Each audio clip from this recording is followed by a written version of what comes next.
Giacomo's. Sal, he's the man. Giacomo's Italian Market. We had him on the podcast. We're doing a pop-up together. I don't know if I've met anyone who as real as Sal. He hugs me every time I see him. I love Sal. And you know what else I love about him? His food. His food is fantastic. It's an Italian Market right over there on College Hill. He's got sausages. He's got his own soda now. He's got... There's pasta, there's the rice balls. There is so much stuff over there that is just unique and special. And then you got the menu. The breakfast sandwich I was lucky enough to have, that's killer. The sausage sandwich is killer. The sausage itself is killer. The cheesesteak is killer. Giacomo's is such a unique thing to this area, and I'm so happy it's like 10 minutes from the studio. But Giacomo's, man, they are on... 700 Cattell Street in Easton, College Hill, and you can go to giacomositalianmarket.com. I cannot wait to do more things with him. I'm selling his sausage sandwich called the G-Spot. We're doing that on our pop-ups. So that is Giacomo's Italian Market. Please go check them out. Love them to death. They are a new sponsor, and thank you so much for sponsoring the show. Mindleaf CBD. I'm a lot calmer with this read. You know why? Because I'm using these products from Mindleaf. Liz came on the show multiple times. Awesome story on how she got into this. They are making all their products. We got the barbecue pretzels. The pretzels are fire. The tinctures, those are my big thing that I use. I go to sleep with those. The tinctures knock this groundhog out every time I go to bed. The CBD gummies are great, and the Delta 8s. The Delta 8s are fantastic. They'll put you on the moon. I enjoy that. Seriously though, this is a fantastic CBD product. I stand behind it. I got to use all of their stuff, and it is 100% the go-to thing I use now for joint pain, for going to sleep. The snacks are awesome as well. It's just an added bonus. I'll go over to the store and pick those up. Liz is one of a kind. You can follow their social media, Mindleaf CBD, and then it's mindleafcbd.com that you can order all their stuff online. So if you're not local to the area, if you are local, I suggest you go over to the shop. They have a really cool shop over on College Hill. It's actually close to Giacomo's, which is another sponsor. But that's Mindleaf CBD. Get your tinctures, get your Delta 8s, get your gummies, get all of your CBD needs from Mindleaf. We're doing pop-ups and things together as well. So follow their social media. We are connecting them into the network. So go support them because they support me. Appreciate it, guys. Thank you. fiveanddimeeaston.com. They have their website officially up. You can shop most of their stuff online. They also have Fucked. They have Fucked in the store. I think they're the only one allowed to sell Fucked out of their store. It's 484-544-4719. That's at 5 and Dime Easton on social media. These guys are great. I mean, they're killing it. It's the best skate shop, in my opinion, in the area. They have a lot of cool stuff there. Both the owners are rad. I stop in when I can. They're open Monday through Friday, 11 to 7, Saturday, 10 to 7, and Sunday, 11 to 5. There is someone always there to help you out with your needs. You can check their inventory off the website. You can check out some videos they got on there, and they're doing some cool things. Their social media is awesome. They support a lot of local skaters in the area, and they're growing. I'm excited to be a part of them growing. I'm excited to help them out. They're helping me out. It's a good relationship, and I push 5 and Dime Easton because they're the best skate shop in the area. Check them out. BTG Blasting. My man, Pat Cunningham, offering you pressure washing, disinfecting, acid washing, and rust removal. It is a high pressure washing business, bringing your stuff back to glory. He does anything from houses all the way to having him come into the studio. He comes down to the studio on a schedule and he disinfects the studio, and we are certifiably clean, and it just covers all the bases. So with the things that are going on now, you're going to need somebody like this. He's got a sticker out front. I am certifiably clean down here. He also offers free estimates on all your needs. He can do corporate and at home. You can reach him at 484-241-1711 and btgblasting@gmail.com. He just started this business and it is taking off. I'm super excited for him, and I'm super excited that he's a sponsor of the show. And you can check out BTG Blasting on social media for all of your pressure washing, disinfecting, acid wash, and rust removal needs. It's high pressure washing, bringing your stuff back to glory. He offers many things, and you need to check him out. Eric K. Dowd, defense attorney. We had him on the show, and what crazy stories this guy's had. He's helped a ton of people over the years, and if you're looking for help, he is your guy. You can contact them at 610-882-3000, and it's ekdefense.com. Do you have a pending court case? Do you have a court appearance and need a defense lawyer? Do you need proper representation?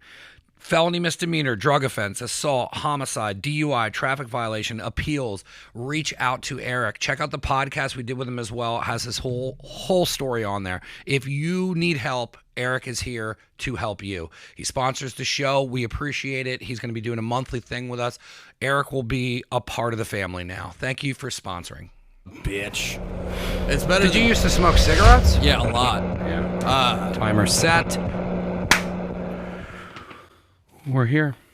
You can finish your story on Juuls unless you don't want the public to know that you're killing the environment. Wait, are Juuls killing the environment? I thought Juuls were invented to collapse white college kids' lungs. Are you only doing it because of Run the Juuls? We'll start there with a bad joke. Yeah, hopefully. No, I would. Like we were saying before, I don't smoke weed, but Run the Juuls sold a like a basically a starter roll in your joint weed set or whatever. Did you get it? I got it. Are you still like fanboy, collect all the stuff in that? No, that's a really expensive habit because Run the Juuls, they make all their shit in the USA, so that right there already expensive. All right there is already expensive. T-shirts are almost 30, I bet. Yeah. And then on top of that, it's all like exclusive run. We're only doing, and so they merch drop. Yeah. They have like the exclusive, so everything's already more expensive. Yeah. So I try to get.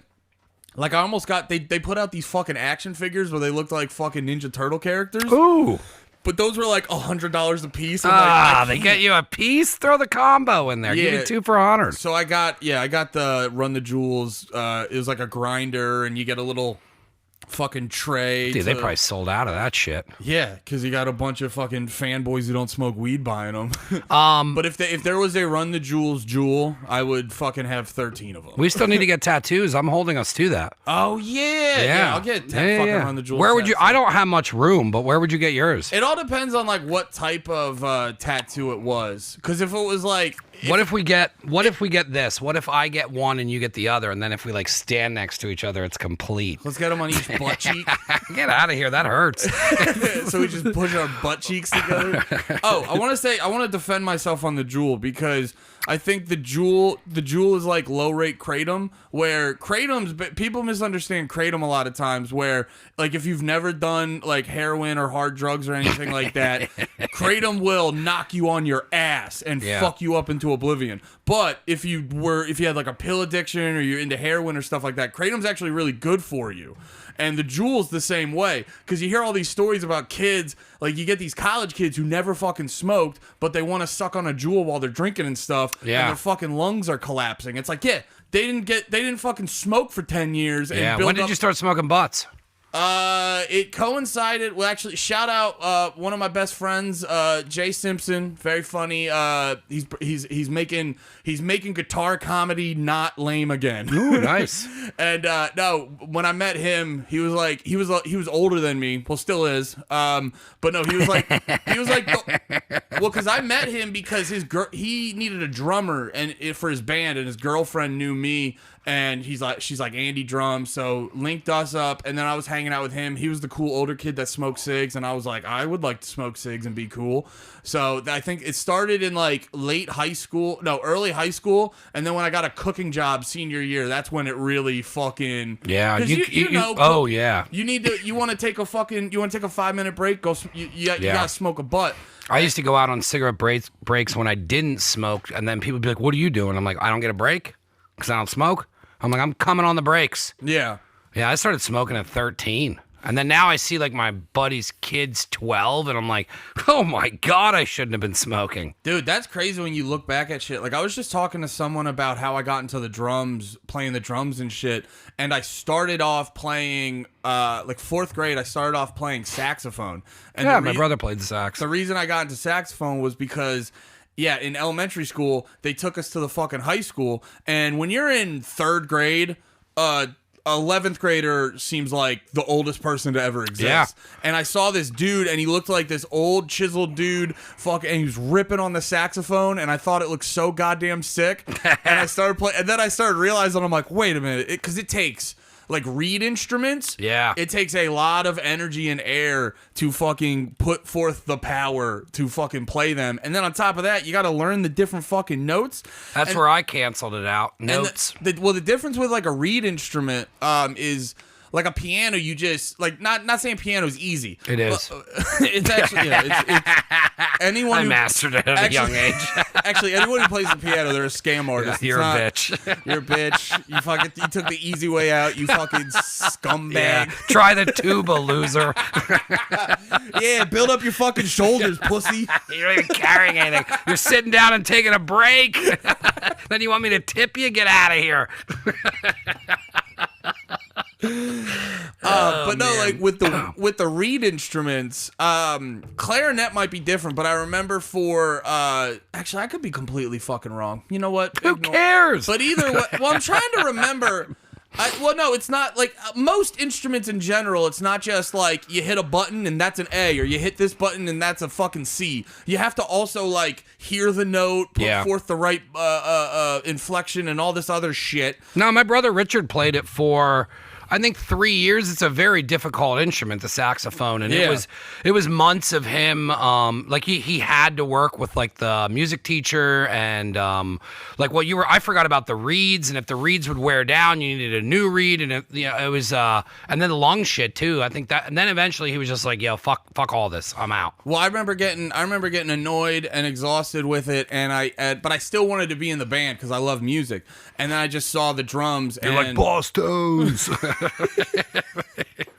I saw the fucking drums, and in concert band, you look at the sheet music, and all the fucking notes are just on one line. Ooh. So because you're just playing the snare drum, or you're just playing the fucking bass drum, or you're just hitting the crash cymbal. So you just got to figure out. Yeah, they're the most relaxed in a marching band. Yes and no, because you gotta. Yeah, you're like it's conceptually simpler, but you gotta carry around a big ass fucking thing. But yeah, so that's why I switched to drums, and then I just ended up liking the drums a lot more. But yeah, it's funny because like, yeah, dude, back then I looked at that kid in fucking 11th grade. And now, if you show me 11th grader, I was like, he might as well be a toddler. Like, they're children. Yep. They're little. I don't know. I don't think you should have rights till 25. Like, I think you're... It makes sense. You're mentally challenged till 25. That's how I look at it. Yeah. I mean, I'm with going into my 40s now and then looking back on it and then talking to somebody who's 21, I'm like, man, you're fucking stupid. And then I'm like, and then I look at how stupid I was in my 20s. But then, like, I'll see Tucker and I'll look at him and I'll be like, man, I remember being his age and we were having a... Carlson? Yes. Wait, who's Tucker? Jer's son, Danger Rouse. I post the BMX stuff he does all the time. Oh, okay. I go on vacation with his family and stuff, so I'm Uncle Michael. So I see how young he is, and I was like, dude, I remember being at my parents' family reunion, and I was stealing Zimas and going down into the basement and like chugging them, and then I started smoking cigarettes, and then at probably like 14, 15 is when I started like smoking weed and doing acid, and like I always told everybody I started at a young age, but then when I see him at the actual age, I was like, holy shit, dude, you should not have been doing any of that at all. Wait, how old Totally is he? insane. He's 11 or 12. Hot. I'm going through that with my my nephew because he just turned 13, and it was that he's the nephew you see like 3-4 times a year. Well, hopefully you don't see him, but no, I do. he's getting older. He's getting into shit. That's who we got the acid from. Yeah, we play Magic the Gathering on acid, and then we get into pogs. You compete over whose butt crack can sit out farther. That's a great thing. If you pause the podcast and just go on Google and look up Magic the Gathering butt cracks, it's like a whole. What is it? You just go to a Magic the Gathering tournament, and if you take a shot every time you see too much of a butt crack, you'll be fucking shithoused in like 15 minutes. Belts don't exist in that world. But no, like looking at my nephew, like he just turned 13, I think. And last time we saw him, like he still had a high pitched voice. He seemed like a little kid. Now he like hit his growth spurt. His voice got That's deeper. a thing. It is a thing. Magic the Gathering butt cracks. Dude, yeah, for real. It's just people sitting in church chairs with You their thought I was fucking just a ass out. weirdo with a fucking specific fetish. No, I just figured, fuck it. Let's give us some goddamn, look it up. Nah, man, I need a big sweaty butt crack if I'm trying to come. So, so is that's like the new Dungeons and Dragons Magic the Gathering, right? Did you get into Dungeons and Dragons as a kid? They used to do that at the public library. No, I'm actually going through like more of a my gamer friends get offended when I say this, but I also don't. I don't care as much. Some of my friends are like real hardcore gamers, and it's really funny watching people get overly offended over stuff that you have no emotional investment. Yeah. Like my buddy found out that I play Call of Duty all the time, and I just use headphones. I don't have like Turtle Beach. I don't have a Turtle Beach, Yeah. or whatever, just with the mouth, with the microphone and stuff. And I could see him like doing the calculations in his head, like what none of this makes sense. Yeah. None of this makes fucking sense to me. And I was just like, yeah, I don't care. I don't care.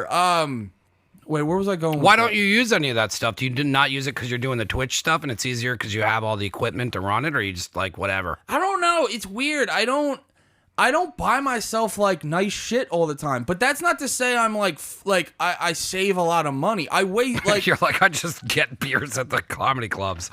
Yeah. Yeah. I waste my money But on beers are better than headphones. sometimes. But now I'm getting like too deep into fucking Call of Duty, because I made the mistake. I Googled, this is going to make me sound like a dorky nerd, but I Googled what a good kill to death ratio is in Call of Duty, and I saw that I was like slightly above that. Ooh. And then I watched a video over a dude, because here's the thing in like pro gaming like that, in first person shooters and stuff, like Call of Duty, Apex, all that shit, it's basically agreed upon, like, if you want to be any bit competitive, you gotta go fucking PC setup. Yeah, I was just gonna say the PC with the control with the mouse. And I don't have time. I don't have time to relearn that. No, So the money. That shit's expensive to buy all that shit. Yeah. So I found out my kill to death ratio is like 0.5 percentage higher than the normal. Yeah. And I watched a video about how one guy he turned pro on going controller. So that was enough that I needed to be like, oh yeah, I'm gonna do that, and to get like delusional about that.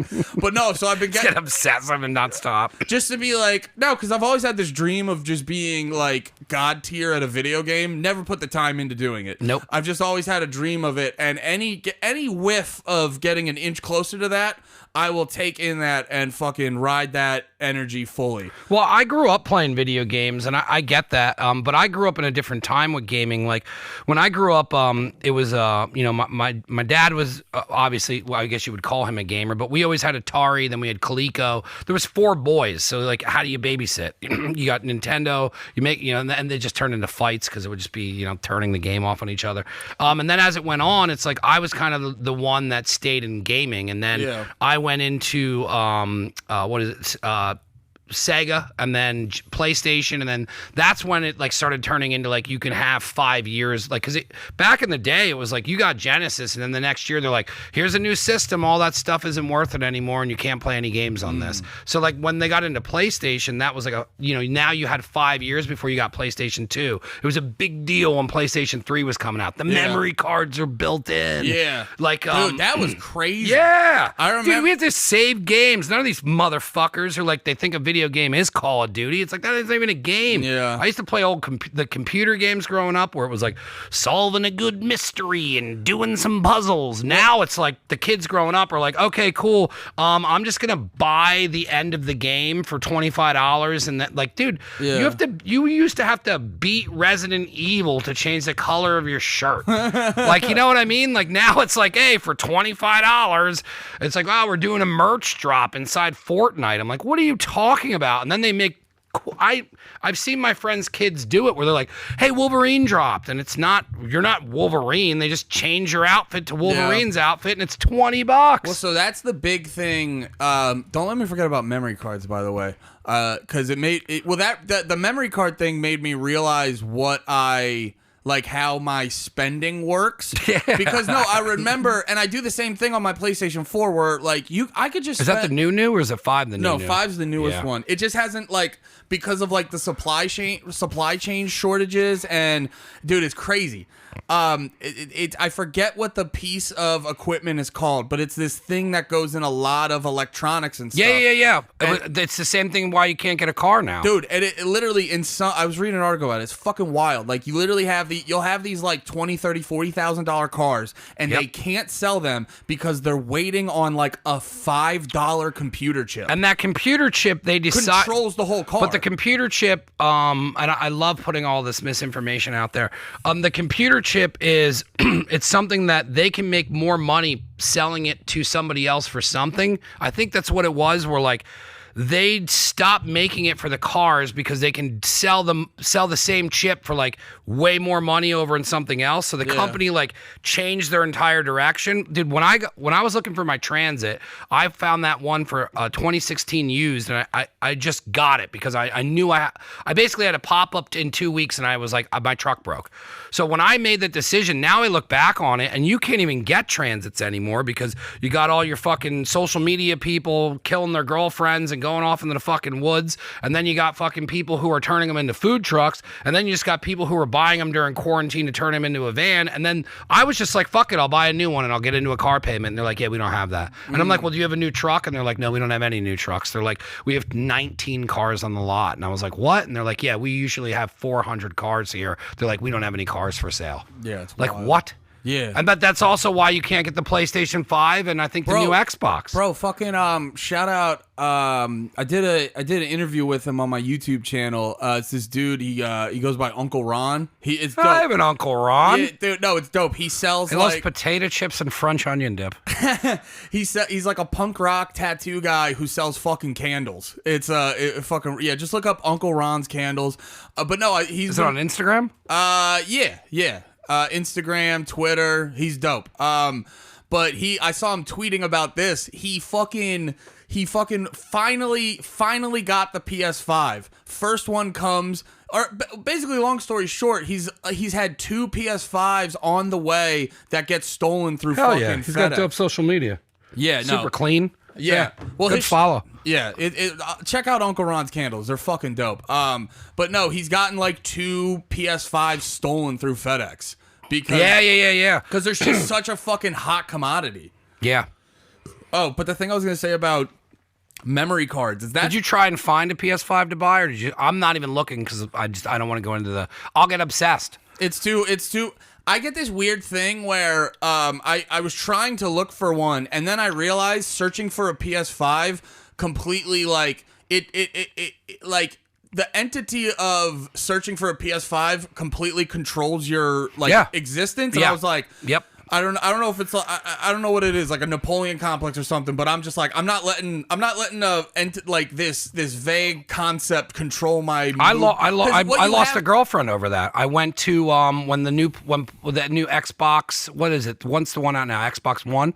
When that dropped, I went on Black Friday and went to Walmart and I waited in line and I missed Thanksgiving dinner with my girlfriend at the time, and we broke up because of it. I didn't need to wait in line; they had plenty. That's the thing. It's like it controls, completely controlled me. It completely because the thing about it is because let me get into detail on it for the people who don't get what I'm saying. Is like if you're getting it online, it's not like the shit pops up online. I'll just go around. It's like it'll go on sale at 1 p.m. I'll just go around 1:30, and it's like no. You have to stop what you're doing at like 12:30, sit in the queue, hopefully you get it. Yeah. When you it's like all this shit, and you're like, no, that's too much control over my life. It is. It's crazy though. And I'm like, and that's also how I am. Like my friends make fun of me. I'll let alcohol do it, but I'm not doing it for a video game. Yeah. No, I'll let alcohol and cheeseburgers completely consume my personality, but not a fucking fun video game. Oh, but no, there's more to it than that. But having I used to do that shit all the time, man. And I don't know if you bought systems regularly growing up or anything, but I used to wait in line. It used to be a big thing to where you know, I remember taking like the catalog for fucking, you know, because back in the day, you would circle shit in the catalog to show your parents what you wanted. There wasn't the fucking internet. Yeah. So like I would circle it, and then like my mom would be like, well, maybe we'll get it for you. So like getting a new system to me is a big fucking deal. And like it still is, but like what you said, I'm not letting it. But when we go to the new studio, that TV is going to be used as my Zoom TV because I want an excuse to get a bigger TV for the fights. And then when I get because the other thing too is my TV is not 4K. How big is that one? I think it's 56. Nice, yeah, dude. But that's great for gaming. But what are you getting? 60, 70? Have you thought about it yet? I have. I'll do some research and talk to a couple of my friends that are like TV nerds. Well, because there is because you can go too big on them. You can go because like you can go too big. At least that's maybe that's 65. That's what my wife says to make me feel better. Hey, bow, bow, bow, bow. No, but for real, you can go too big depending on the size of your room. Yeah. So like if you got a fucking 80-inch down here, it's like this is a good space, but for 80 inches of TV, there's no way of not being too close to it. Yeah. Yeah. And you'll fuck up your eyes and it won't be enjoyable. I think I might even get the same size just because I like that. And I know with the new space, I'm not going to have, it's not going to be like, it's not going to be a viewing room like it is over there. It's going to be a little bit tighter and more like, well, the studio is going to be in 2 suites. Yeah. Cause at my parents' house, my dad has a 65-inch. Yeah. And I think that's what that is. The room's about this size. Yeah. And the 65-inch, I think, for a room that size is like the edge of where you want to go. Yeah. So I think I would just get a newer one because if I would get like I have Netflix and I don't get the 4K because I don't have a 4K TV. That's an old TV I got. Yeah. And it still looks awesome. And I got the Sonos soundbar for the fights, but then that rules with the video games. But at the same time, when I upgrade to a new TV, like then I'll start, you know, I'm already like getting weird because we're talking about this, but like, oh yeah, I should look for a new system. But like if I'd get a new fucking Xbox now, it wouldn't even do what it's supposed to because my TV can't handle it. And that's the difference with the new shit too, is like if you get a PS5 and you don't got a fucking 4K TV that's running correctly, it's all the shit that you're paying extra for isn't even gonna work. Well, that's also we were talking about Far Cry 6 before this. I realized that with Far Cry 6. Mine looks like shit. I've hit the point. Yeah. Wait, are you on PS4? I'm on Xbox, but I don't have an HDR TV, so everything's dark. But no, I realized that too. Like Far Cry 6 is actually the point where I realized I'm like, oh, you got to switch over to PS5 because I'm not getting the benefit of the better graphics. Yeah. Because now they're making all the games for PS5. Yeah. And then making them backwards compatible for PS4. And I was like playing the game, and I'm like, start looking today for a new Xbox. Let's go. I was playing the fucking game last night, and I'm looking at it, and I'm like, this looks okay. And then I was looking up footage on YouTube, and I'm like, oh, it's because it got prioritized for PS5. Yeah. And the game just doesn't look. And I'm like, oh, if I want to get the benefit, because here's the thing. Yeah. Now, because that's a PS5 game, I had to pay $70 for it. I had to pay $70 for it, even though I'm paying. Yeah. Well, technically, I could get a standard version. But eventually I'm gonna get the 5, so I want all my games to transfer over to so it's like I'm paying for a 5 and I'm getting fucking 4 graphics. You know what else is weird is this is the first time, not the first time, but it's the third time I've downloaded a game to purchase, and that took me a long time because I downloaded games, but I'm old school, so I used to wait in the line, and you know it'd be Monday night. Going into Tuesday morning. So they would do the pre-release and then you would go get Call of Duty. There'd be a big line. I know some of the places would put like a tank. I think we got like a Volkswagen Beetle that was like dark green, and some guy was like trying to sell, get kids to sign up for the military. But we would go to GameStop, and then that was like the thing. We'd go get cheeseburgers. We'd be there an hour before it would start. We'd be the first motherfuckers in line, and then there'd be a bunch of kids that would show up. You'd get your game. You'd run home. It'd take 2 hours to install it, and then you go to bed. You never got to play it that night. Yeah. So like that was how I grew up buying games. Now, how it is now is like I was at the bar with my buddy Nate. We were having wings, and I saw a Far Cry commercial, and it was like out now. I came home and downloaded it in 20 minutes. Yeah. There's no point in buying games, physical copies. Trade-in's always dog shit. Here's $1.25 for your fucking $50 game. Yeah, and I am definitely deep into that conspiracy where they're taking away all ownership, and they just want us to fucking rent or borrow things. It's Spotify. Yeah. Well, if you look, they're taking away everything that's going that direction. They're taking away, like, slowly just taking away physical ownership, but at the same time you're like, wait a minute, I can pre-download Far Cry 6 play it as soon as it drops. I'm like, yeah, you know what, the Illuminati can have that aspect of my life. It's weird though. I mean, that's an interesting thing to get into, because you don't own it. Like Spotify and these things that I pay for, dude, I spend thousands of dollars on iTunes. I was also stubborn with going over to Spotify, and when I did, I was like, holy shit, I wish I would have done this sooner. I love Spotify. It's like having a fantastic DJ at a party giving you the best suggestions on music that you listen to. You know what's funny though? I love Spotify, but I hate that model for movies. Yeah, I wouldn't do that for movies. If I had my choice, just be like Skinamax they're offering me all the time. They're like Desert Passion again, Michael. If I had my Desert Passion, yeah, they had 4 of them. It's like aliens came down. It's crazy the proficiency in writing that they would get all the way up to. Sometimes when I'm like bored in my porn searches, I'll be like, I'll go back to those mystic ones like Desert Passion and Summer Dreams and just jack off to old Skinamax. Never works out. But no, I was telling my buddy about this recently on my podcast, Panties in the Mouth, and favorite name for a podcast ever. Yeah. Some people hate it. I thoroughly. What's there to hate about it? The logo's good, the graphics, the shit. That's so funny that you even went that big on a visual. Like, I was like, yeah, it's what it is. Panties in the mouth. I don't know. I came up on ridiculous shit, so I can't not do. This sounds corny, but I can't. But sometimes that's the shit that works too. Like, you're just putting an idea. What are we gonna call it?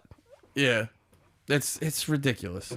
And it's also too, if you like listen to the podcast and get to know us, there's a whole story behind the name and stuff. It's like tell me it. It's based off of an argument me and my buddy Nate that were doing the podcast, like, back in the day. We were kind of, because we're horny individuals, and we're talking about like shit.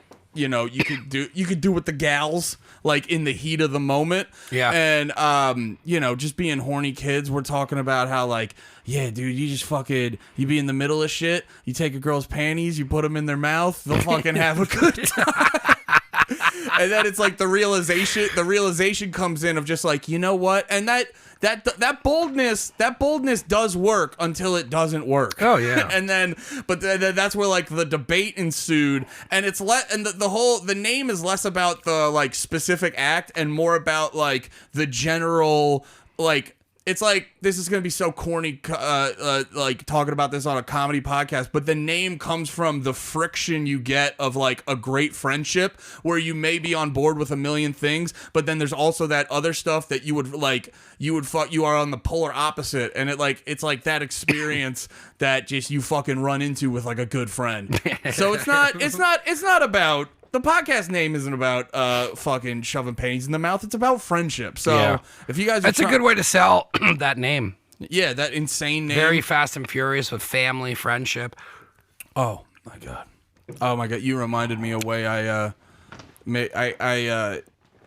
your whole love of Fast and Furious has infected me, and I shoehorn that into anything I can do. Yeah. And I got a dude to bring me up, being like, he's been coming up Fast and Furious throughout this comedy scene. What's funny is I saw everybody just shitting all over the new one, and then, like, the whole, like, family thing with Vin Diesel came out, and I looked at everybody and said, it took you 9 movies to jump on that joke? I've been saying that shit since 1. This is the most ridiculous goddamn movie that's ever made. There's so much goddamn funny shit in it, and everyone's like, nah, bro, that was a psyop. That was a psyop.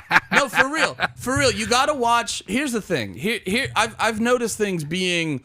I've realized I definitely have, like, a social media addiction, because who doesn't at this point? But it's like that mixture of low self-esteem and instant gratification, or an attempt to get instant validation. It's the difference between you should go eat a healthy home cooked meal, but then on the drive home you're like, but McDonald's is right there. Yeah, that's what I've had that realization. I'll grab the burger on the way to the healthy meal. I've had that realization with me and social media. It's like, oh, I'm always just going for when it comes to like social media and stuff. I'm always grabbing the fucking McDonald's over the.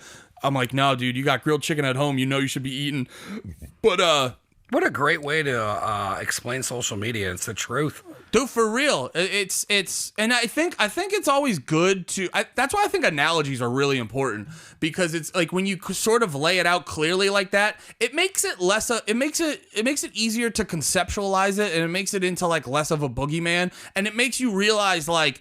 Yeah, like social media is as much benefit as it gives people. It's also like it can be a really bad thing, and when you give people an easy way to conceptualize shit like that, yeah, I mean, it makes it less more. It makes it a lot less daunting, and it makes you realize you're like, no, you can overcome this.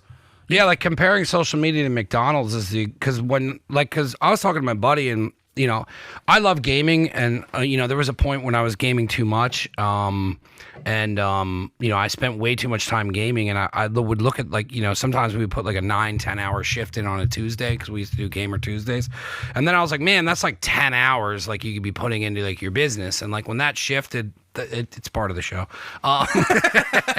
Its name's Kevin. Oh my bad, dude. So like when I started looking at my time, but then like I said to my buddy, and I'm like, you know, there's also a part of gaming that I don't think some people get, like where you're on the headset and you're talking. It's very similar to podcasting. Like I'm playing a video game, but I'm trying to make my friends laugh, and we're having fun. And there's some nights where we're belly laughing over stupid shit inside the group chat, and like it's fucking fun. And like. I'm just sitting on the fucking couch exhausted from the day, just like what you said. It's scrolling up. You're eating another fucking cheeseburger. Here's a fucking Big Mac. Here's a fucking chicken nugget. And I could be doing anything else other than fucking stuffing my face with fucking fast food. And what happens when you stuff your face with fast food? You're fucking goddamn fat. You're lazy. You're just fucking laying around. You ain't doing shit. Yeah. What a fucking awesome way to explain it, because it is, social media is dog shit. Yeah. If I didn't have a business and I didn't have to promote all this shit, I sure as fuck would not be on it. Yeah, I was hoping you'd be like, hey, man. No, for real, I agree 100%. Like, and people also. When you say amen. Amen. Amen, Mikey. I just like cut it and like sell that to like some Christian group that wants promotion. You're like, yo, dude, I didn't sign off on any of this. But no, social media, like fast food, can get you into this. Like, fast food gets you into this false sense of being full. Social media gets you into this false sense of feeling like fulfilled and informed. Yeah. And it's like, it's the same way. Yeah, you got filled up, but it's with dog shit, and you feel terrible. And like it's that so you can catch yourself, you can get yourself caught up in that sense of like, I did something, or like you and me are saying, like with the stuff that we do, we have to have social media. Yeah, I do. And then you use that excuse to be on it, and to be on it forever, and you go, I need social media. Yeah. I don't need to be on Twitter for fucking 5 hours every day. No. I don't use Twitter, do you? I don't understand it, and I just gave up trying to figure it out. I do and I don't. Like, I catch myself, because sometimes I'll get on a run where I find it all entertaining, and then I teeter and I hit a moment where I start getting like more emotionally triggered by shit. Yeah. And it's all like, I always walk that fine line with social media, because like it starts off being real good, and I can kind of sit back and enjoy the fucking fire happening, but then something changes, and you get something fucking hits you in the feels, or you get triggered or whatever the fuck. And just yelling to a coworker. And next thing you realize, you're like, oh, I'm not sitting off to the side watching the fire. I actually just jumped into the fire. Yeah, yeah. And you realize it's like it's like the tire fire from The Simpsons. You're like, nothing's putting that out. I like, my big thing's Instagram. And when I say I wouldn't have social media, I definitely would have Instagram, just because I like following attractive women on there. I really enjoy that. Like, that's my life, is like, it's just looking through like a nudie magazine all day long. But in between that, I can also see like cool graffiti and whatnot. Yeah. Instagram is my favorite thing, because I think it does give a platform for artists to kind of showcase some really cool shit. At this point, I don't really use Facebook. I think because I've had Facebook for so long, I'm afraid to cut it out. But I think like if I did cut it out, there's no point. Like when people's parents are starting to add me as friends, I'm like, this is just a dead network. Yeah, I think Facebook in general, and they're just turning it into Instagram now. Yeah. Because if you go off of, the other thing that's crazy is how like websites are pretty much becoming obsolete, because everything's becoming an app and everyone's just using their phone. And like, even when like we build out the website for Never Again Studio, like there's a whole fucking thing that needs to be built out for how it looks on the phone. Yeah. And that's just like, I'm old school. So like, like even with Amazon and shit, when I'm buying stuff, like I like to be in front of a computer and it feels like I'm purchasing it. When I buy shit off the phone, it's just fucking, there's nothing there. Dude, it's and then too with easy. like, dude, I got into like Apple Pay. Apple Pay, all crazy. that shit. My buddy was just, I've not completely got by this, but my buddy was telling me, he's like, yeah, dude, he's like, he was like, I spent like $200 the other day on clothes without even, because there's something about, like when you're at a store and there's something about pulling your wallet out, pulling your car, you have time to think about it. Yeah. Or like walking around the store, when you're just clicking on, like, dude, it literally like clicking on it and not having your phone vibrate makes it even seem that much more seamless. It makes the whole and then the fact that if you're not even touching cash anymore, so someone's like, yo, I'll pay you in Venmo, and then you get a Venmo, then I got a Venmo account, and Venmo doesn't even seem like real money, and if my Venmo money disappears, I'm like, yeah, whatever, and I'm like, yo, that was still that money. It's just still numbers. valued, but it's just numbers, and then you don't look at it like that. Like if I had a fucking stack of $100 bills in here and had cash, I would be like, oh man, I'm not fucking spending this. If I got fucking 500 in Venmo and I'm like, whatever, I'm just gonna get fucking Far Cry 6, and it's not driving to the store and going through the whole experience. It's like, well, I just bought Far Cry. And then you just blur it out, and then I'm just like, dude, it's nuts. And then now everything, even in Instagram, it's like you can get, like, I buy a lot of linen. Like I just started wearing linen. It was the summer of linen last year. So like when you get all those weird suggested buys where like the guys look like Hawaiian, like surfer guys, and you're like, who buys that shit? It's me. And when you start buying that, now that shit starts coming into your fucking goddamn social media constantly. So I am going to this like event thing next weekend, and they're like, it's casual, and I'm like, you know what, I'm gonna wear black linen. I just went on my phone, I ordered the outfit I was gonna wear to the party during the meeting of the party, and it showed up 2 days later. That's fucking nuts, dude. Do you remember having to drive around? Like I remember, do you know what it was like when you used to have to go to Lids and buy a hat? Bro, we but then on the flip side, the convenience of it. Oh, I don't want to go anywhere. I hate traffic. I hate people. No, but because I'm just remembering. So, my buddy, I went to my buddy's wedding like a month or two ago, and he put on, like, I was one of his groomsmen. He sent out a group message like, here, like they didn't do Men's Warehouse. He's like, here's a suit from JCPenney. You guys it's cheap. You guys can buy the suit, and now you have a suit forever. Well, if you can tell by the video, probably I'm a big boy. I'm a thick boy, and I got broad shoulders. And so do I. And broad shoulder. Well, no, I will stand up for you. Broad shoulders is a motherfucker fitting in anything. I used to be fit, and I still had to go up. And then you get a fucking suit coat that's wide, and then you're fucking thin. Next thing you know, the fucking lady down here is doing the fucking goddamn stitching on it. Yeah, it ain't fun having great shoulders. So I bought the largest size, and I knew it was gonna be tight. But then I was like, because I hate the word struggle, but I just dealt with my weight my whole life, just trying to lose it, and then an experiment. And then anytime I'm always worrisome of being over dramatic about shit. But I've always like struggled with my weight and shit, and like every time I'll get on a good path, and like then I start finding a little bit of success with it, and then immediately like my mood turns around. But so I was using the suit as a, like, I will use this to lose a bunch of weight. And I was doing good. I was losing a decent amount of weight. And I waited till like the week before the wedding, or a week or two before the wedding. And I finally tried the suit on. And it was just like, oh, no, dude. You could have lost 100 pounds. Your shoulders are still your fucking shoulders. Yep. And so, and then... did you have to get it tailored? No. We looked more on the website. There was the same color suit in a big and tall size, and we got that shit. Like, here's the husky version. And we got that shit ordered right away. So it's like, that's the benefit though of all this shit being fucking streamlined like that. Yeah, I mean, it's crazy because you would have had to go get like, I remember going and getting ready for my brother's wedding, and like when you get that shit tailored, like you got to go in there, they got to measure you. They're fucking jamming their hands up towards your dick, and then then they're like, oh, by the way, this shit ain't coming by for another month and a half because that's all we're doing is this shit.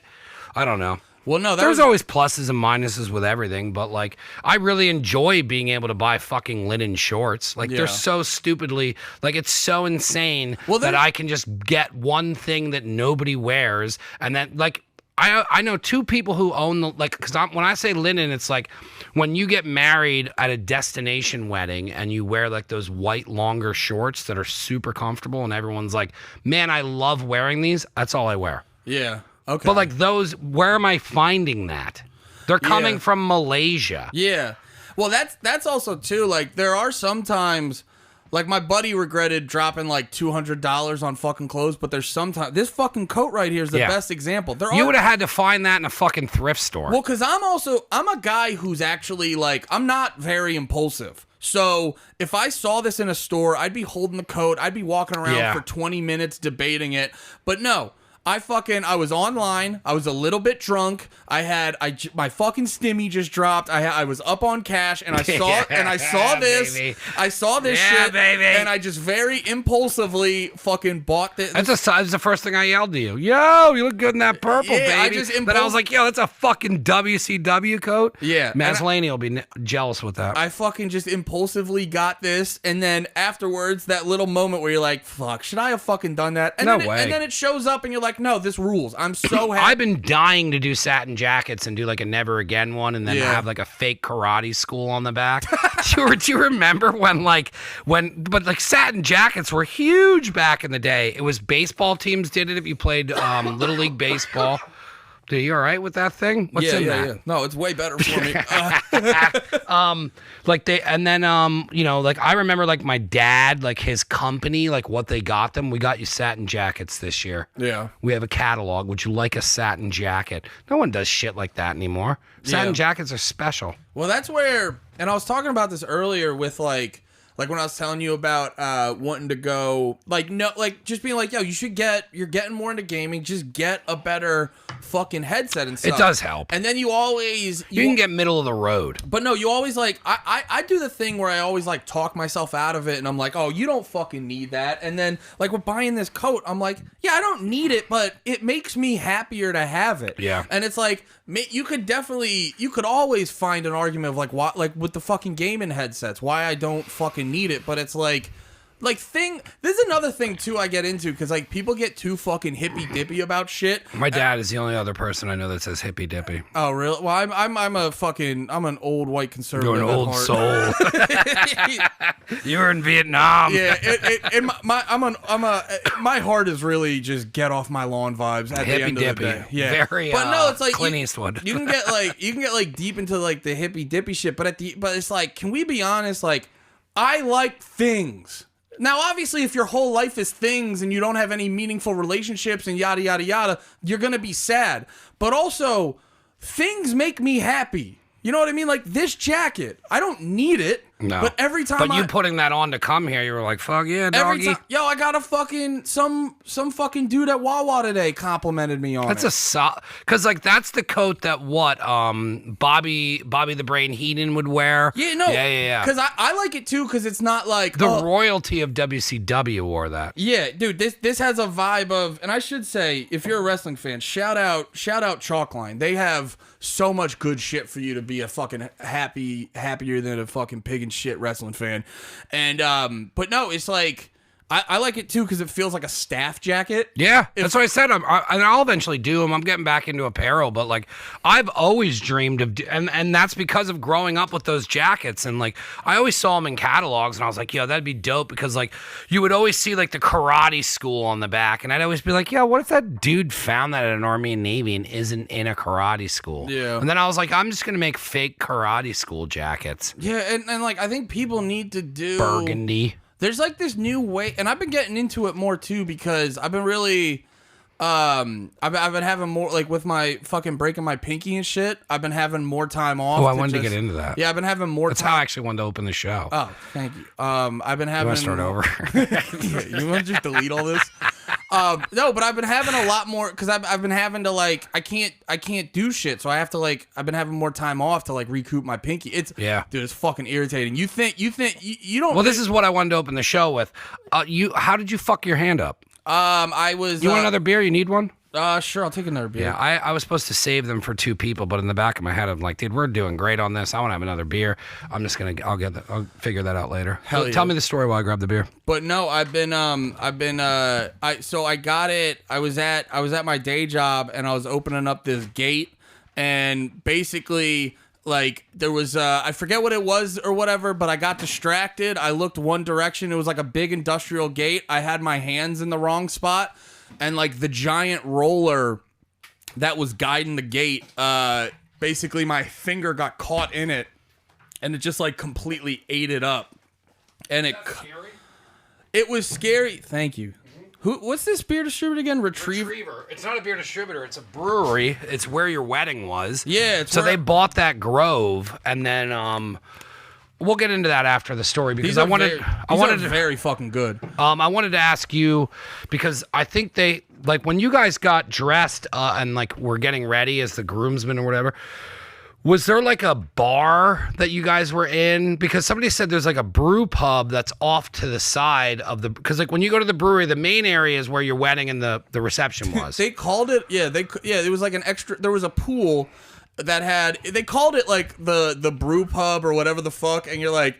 Nah, it's just... It had the vibe of like you go over to your fucking cool uncle's place and he's got a bar in his basement. Or yes, no. But my buddy Nate, who comes on here from Scribbles and Drips, he told me that's what it was. It was like their personal bar thing because he knew the original owner. And then rest in power, the guy died on like a fishing trip or something. And then Retriever bought the property and everything, and now they're trying to utilize things to rent out. But dude, that place is massive. No, it's nice. I want to do comedy shit over there, dude. It's a nice ass venue over there. We had huge. It for the wedding, and it was great. Anyways, go back to your hand. So you got your fucking your little sausage caught in a fucking... I got it caught. Was it an automated gate or one that you're pulling up? So the gate was it was stuck. It was stuck. So I was like on the one end, kind of like fucking shaking it to get it out, and then we got it moving, and then I was looking one direction to make sure everything was going. Band.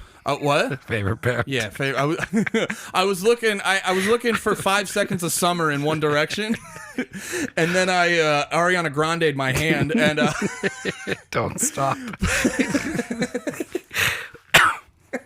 I'm trying to think of more. I'm surprised you went that far. Doja Cat and I was like making sure it was going good one way, and then in the other direction, the big wheel that like guides the gate, my finger just ran through it and it broke. Cause you know how your fingers like at the knuckles, it's broken up into like three little bones. The bottom one snapped. Yeah, and then I cut it like 3/4 down the way. So you probably had to get stitches and your hand set. Yeah. So it was weird too because in the moment it didn't like it hurt. Don't get me wrong, but it didn't hurt like you would think. Like your adrenaline was probably going. You're in an accident. You're the guy in the fucking safety video that they're fucking, hey kids. They're like, hey, don't be dumb as fuck. Yeah. But no, it like if someone said like how much do you think cutting, like lacerating your finger and breaking it to the point where you like see the bone, how much do you think that's gonna hurt? You're in shock. It hurt a lot, but it didn't hurt as much as I thought it would. No. It was after the fact when reality started setting in. Yeah. And then also I'm like holding my hand because there is that time where it doesn't hurt, and then there's probably throbbing, and then like you're like, oh fuck, what did I do? And I don't know. It's like almost like being blacked out, and then you get punched in the face at a bar, and you're like, hey, what did I do? Yeah. Though there were moments like after surgery where it was like there was moments like after surgery where it was like in a cast and shit that hurt more than the actual absolutely breaking. Absolutely. But no, it was I felt a lot better so at first I'm holding my hand and I'm like just touching my finger and I can't feel it. And now I'm freaking out because I'm like, am I going to lose a fucking finger? Like, it's always worst case scenario. Will I ever be able to walk again? And then when the paramedics came and I play the saxophone. I'm going to play the sax. Paramedics like, you never play. You never. But you know what you can play is the piano, you lazy son of a bitch. any sack of shit can fucking noodle on that fucking thing. But no, and then the paramedics were like, like cleaning it up and fixing Oh, so like it they up. had to call an ambulance. Yeah. This is the other thing I was bleeding a lot. So what does that do at work now? Is like did you have to go get a piss test? And I'm only asking this because when I was at I worked at Home Depot, and I drove the forklift. And when they first came out with the U-Scan, I broke one. Like, they literally just got done cleaning it up. And I always like to work fast and furious. And so Dom and, I called myself Tokyo Dom. drifting around. So I came in with, like, it was the stand-up lifts. So it's like playing a video game. I feel like you would call Home Depot. You'd be like, oh, I got to go head over to the depot. Yeah. I didn't mind working there. And what's funny is that was the first time in my life where I was like, hey, I want some more money. And they're like, we're not giving it to you. And I'm like, I'm leaving. And then that was it. But I worked there a night shift. And the guy who I worked for, I was 22. And he was like, I would, come to work hungover. And back then, that time when you could function hungover. Now, if I drink too much, like if I kept drinking from now until tonight, I wouldn't be able to do my pop-up tomorrow. But back then, you could do that shit for 3-4 days in a row. So my boss used to be like, yo, if you get all your shit done, he said, you come in here, you pack your aisle out. He goes, I bet you, Fauerbach, he goes, I can get you out of here at 11:30. He goes, you know how much time you have drinking? You got till 2. He goes, you rush home, you shower, you go talk to girls and get drunk. I never worked more efficiently at a job than for this man who would get me out every night and go drinking. That's the biggest thing I wish more, like, and I'm not even talking about my day job. I enjoy, there's so many benefits to it. Like, I enjoy my day job, but I've worked plenty of fucking shitty jobs where you have a manager that is just like trying to force you to give more of a fuck than you should. That's the problem. He left, and then the next girl, I was like, hey, I'm out of here. And she's like, hey, we're not doing that. And I go, oh, okay. And my production level went to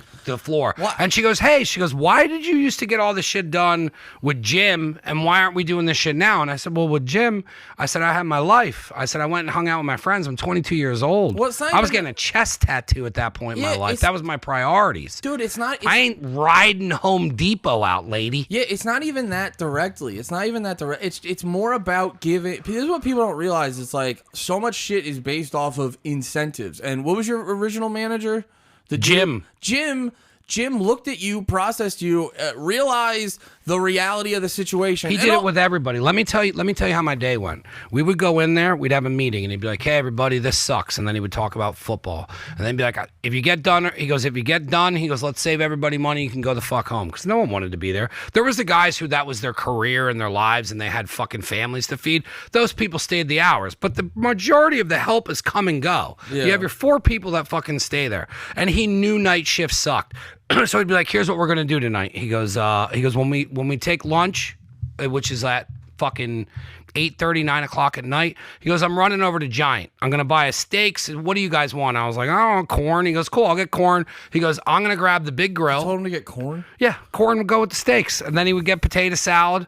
And then we would go. So then he would take us out back, and he would cook us all lunch. And while it was cooking, he was like, yo, we're going to play flag football. He goes, do not hurt each other, else we have to stop doing this. We'll do teams of 3, and we'll just like run this season, and we'll play each other. Now we had something to look forward to, and people will stop calling off of work because Jim was feeding us fucking hamburgers and hot dogs and letting us, and he would only charge us for 30 minutes and would give us an hour and 15 for lunch. And he'd be like, yo, get your shit done. We shouldn't have been doing that. Come on, don't tell people we're doing it. And he had the place running fucking perfect. He left to take a better job. A new girl came in, cut all that bullshit out. Production went to fucking nothing, and we didn't do shit all night long. Well, because he fucking did the right work, and it's not even people focus too much. Spilt all over people myself. Focus too much in situations like that on like right or wrong, and they create these like fake parameters at a fucking plate, like at fucking Home Depot, where like not even like trying to shit on the job, but truth be told, most people at fucking Home Depot would rather not be there. No. And it's like, dude, if more managers and more people at these fucking jobs, if they were just there and they would like accept the realities of the situation I believe it was because he worked his way up. He had those jobs. But no, it sounds like he fucking looked at it honestly, realized the realities of the situation. Yeah, 100%. And rather than going into it being like, this is the way it's supposed to be, he never talked to us like that. He went, his opening statement was, we are night shift, nobody likes us, and we're not going to get anything out of this. And they are going to overlook us because we're the fucking night crew and we're shit to them. Yeah. That's how he opened up with our first fucking work meeting. He goes, now I'm going to do shit to make you guys feel like you're a part of something, but at the same time, we will get nothing on that rung. He goes, but there are advantages to night shift because we can get away with a lot of shit. Yeah. He goes, you guys want to listen to music? Listen to it. He's like, I'll turn this shit off. The one guy's girlfriend used to call drunk every fucking night, and he allowed the guy to take one call. When it would come up to 3, he'd be like, yo, dude, you got to tell that drunk bitch to shut up, turn this off. We got to get back to work. It was crazy. Dude, I've never, having that experience made me look at jobs later in life and being like, man, what a very unique individual that made a shitty situation awesome. Like, he knew everyone was. None of the people that I work, there's one person I know that's still at that job. One person. And every now and then when I see them in there, I'm like, oh, hey, Lori. Everyone else is gone. Yeah. So it's like you have these people for an allotted amount of time, and if you don't treat them correctly, that's going to be way shorter than it already is. Yeah, and it's just. I wish more people were like that because it's like too often. Like the thing that one of the things that annoys me the most about and it's like a thing I've gotten over in the past couple years, realizing like I would feed into like whenever your managers would do that bullshit where like they'd guilt you over some shit. Yeah. I'm like, bitch, I'm at Subway, like, and it's like, yo, I'm not even saying like, yo, fuck this job, but like you guys gotta be chill and realize this job ain't my whole fucking life. So can we work in these parameters of reality and fucking figure out some good incentives that we all can be happy with? And it's like, I don't know, man. It's like too many. Like I hate that whole culture of shame, of like fake shame that these jobs try to put on people. Where it's like rather than actually doing the work, They try to guilt you into doing a good, like a quote unquote good job. Yeah. And then you're like, yeah, you might be productive, but you're fucking miserable. And you're like, you don't have to do it that way. No. This doesn't like, and it's also That's why I left a million jobs and I forced myself to do this for a living. I can't stand being treated that way. Yeah. It also goes hand in hand with like, we also don't have to pretend like this is amazing. Yeah. We can all be honest and mature adults and go, this fucking sucks. Let's figure, like your boss, he's like, yeah, this sucks. Let's figure out the way to be the most productive. He fed us. He spent an extra $25 a fucking, and he didn't do that every night. Like, let's say he did it Thursday, and he'd be like, all right, let's get to Thursday. He's like, I'm going to do steaks. Anyone else want to, and then he'd be like, anyone else know how to cook? And then like Rick, the guy I used to call Van Helsing, because he just drank 2-liter bottles of Mountain Dew. That's the other thing too, is you're working with absolute weirdos, and then it's like some fucking like old football movie where like, here's the retarded team and you got to put it together and win the championship. You know what I mean? I got Rick, who we call him Van Helsing because he lives in a motel and doesn't ever sleep, and looks like he literally looked like the Undertaker. Nice. So now like you have to now take Rick, who's like a socially awkward person, and it was like, dude, this guy orchestrated the Bad News Bears to fucking run. Yeah. And then all he would do is he'd go to these morning meetings and be like, my guy's got all the work done. And then everyone would be like, holy shit, Nike. And then we still never got the respect of anybody. And then I talked to my old man. He's like, that's factory work. They never look at you like that. You got to get on days and fucking, like blow management and get through all this shit. And no, like, that coincides with like, in a general sense, what I think. I haven't bitched about factory work in a while. I love this. Fun. Oh my God. It is fun bitching about. You know how many people relate to this shit, dude? That's real life. It's fun bitching about the intricacies of your day job. No, that like what you're saying right now coincides, like the people who are giving you friction and not giving like night shift their due and giving them the props that they deserve, it coincides with what I believe is like the general problem with like in a general sense, like the problem with like society is people not. Because, like, I feel like anytime you have someone yelling at you, they're really... Oh, my God. Anytime you have... 9 times out of 10, anytime someone's yelling at you for some shit that's not like as big of a deal as it should be, they're basically telling you like, oh yeah, I wasn't like hugged enough, or you know, and then it's like people, and vice versa from them not understanding. It's like, yo, I got yelled at by my parents, I got yelled at by teachers, I got yelled all the way up into the shitty job. If you think, I used to tell people all the time, I'd have somebody screaming in my face, and be like, yo, bro, I fucking got yelled at by my mom all goddamn day long. You want to call her right now and ask if that shit worked? Shut the fuck up and do not talk to me. We are at Home Depot. Yeah. I'll go to Lowe's. There's so many. I'll go to the fucking enemy, dude. No, dude, there's so many problems in the world that would get figured out if all people did was figure out your shit and not make your problem someone else's problem. Yeah. If you did that, we would avoid so much bullshit. Because there's so many times where like I've gotten into things with friends, and I've done it myself too. I'm not saying I'm saying I've realized this because it's easy to get caught up in work bullshit. No, and being full disclosure, I've come to this conclusion because I've realized the bad characteristics in myself. But there's times where it's like I've gotten into fucking fights with people, and it's you're acting like it's one. Like I've gotten into fights with my wife where we're acting like it's the actual topic we're talking about, but when you really get down to it, you're just like, yeah, I don't know, the way you said that to me. Fuck it. Like I've had times where it's like the way you said that to me, it made me feel stupid. And when I was a kid, one of my big things was, you know, because my brother was always the smart one, so I would always feel insecure about being stupid. So it's like if someone's calling me dumb, I'm not actually mad at them, because like 9 times out of 10, it's not that big of a fucking deal. It's a joke that they're calling me fucking dumb. But my brain goes back to fucking childhood when that was like my biggest. I mean, it still is an insecurity, but like that's like a biggest insecurity I fucking have. And if I'm yelling at them, I'm really yelling at my fucking brother, going like, why'd you take all those AP classes when I could only take normal classes? So it's like like I said before, 9 times out of 10, if someone's yelling at you, it's because of some childhood issue that they didn't fucking figure out. Yeah. What did they do? What did they do for that? What did you have to do? So they called the ambulance, and then they fucking you had to. Oh, I was like, no. For my dumb brain. Did they put you in the ambulance and you drove away and like waved to a best friend on the dock, or did they fix your hand? Like, was it so severe that you had to go to the hospital? Dude, the whole experience of breaking my finger had revealed it was just like it was like a microcosm. I saw you up on stage doing stand up with your broken hand, and I'm like, what a great way to open though. But dude, like for real, me breaking my pinky was just a whole microcosm of me in life going like, oh, I don't want to be a bother.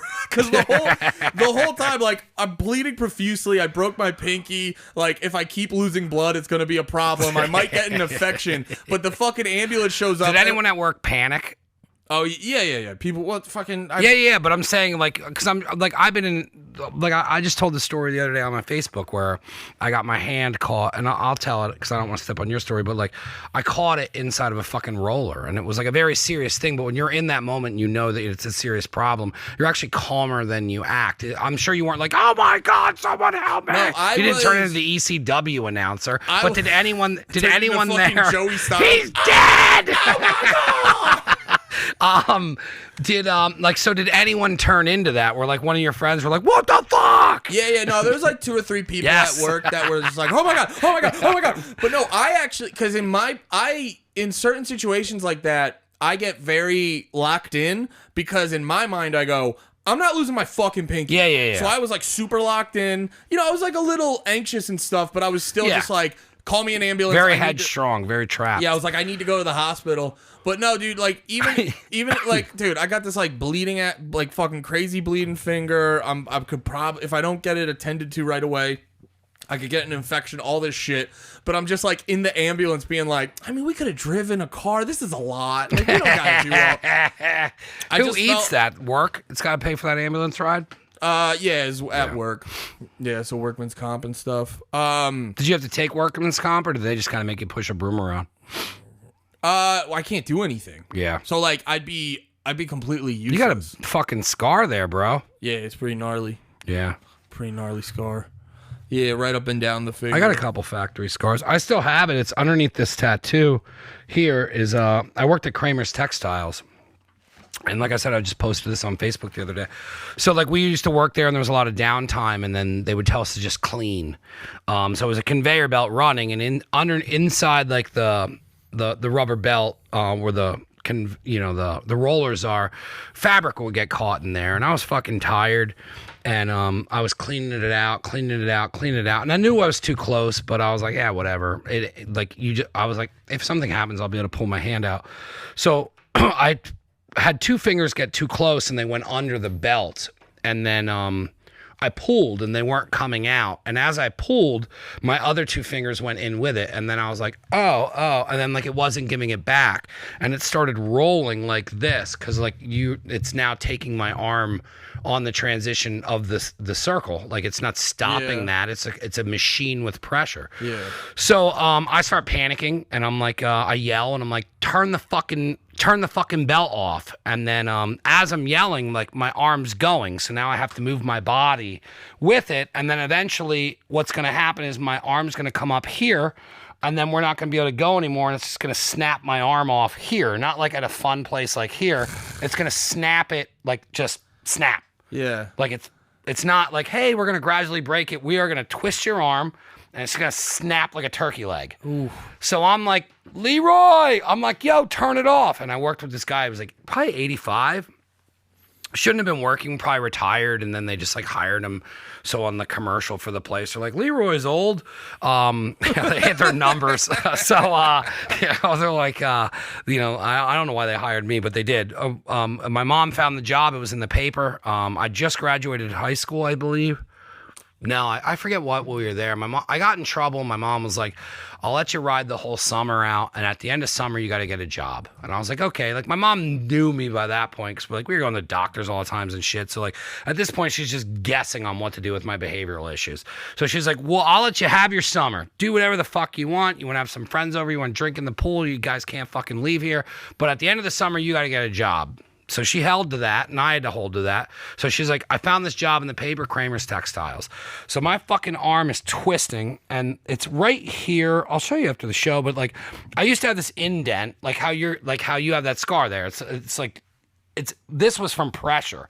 So like, this is going up this way, but I'm on the side of the machine. So like, at the end of the conveyor belt, there's two wheels and then there's a piece of metal. So the metal is pushing so hard into my fucking skin that it's a permanent fucking fixture because that's how much pressure was going on it. So this would have been like a bad break and then maybe took my whole arm into this if no one would have stopped the machine. Jesus. Like I look back on it now and I'm like, that was really serious. And then they were like, hey, you can, they laid me off because I should have sued.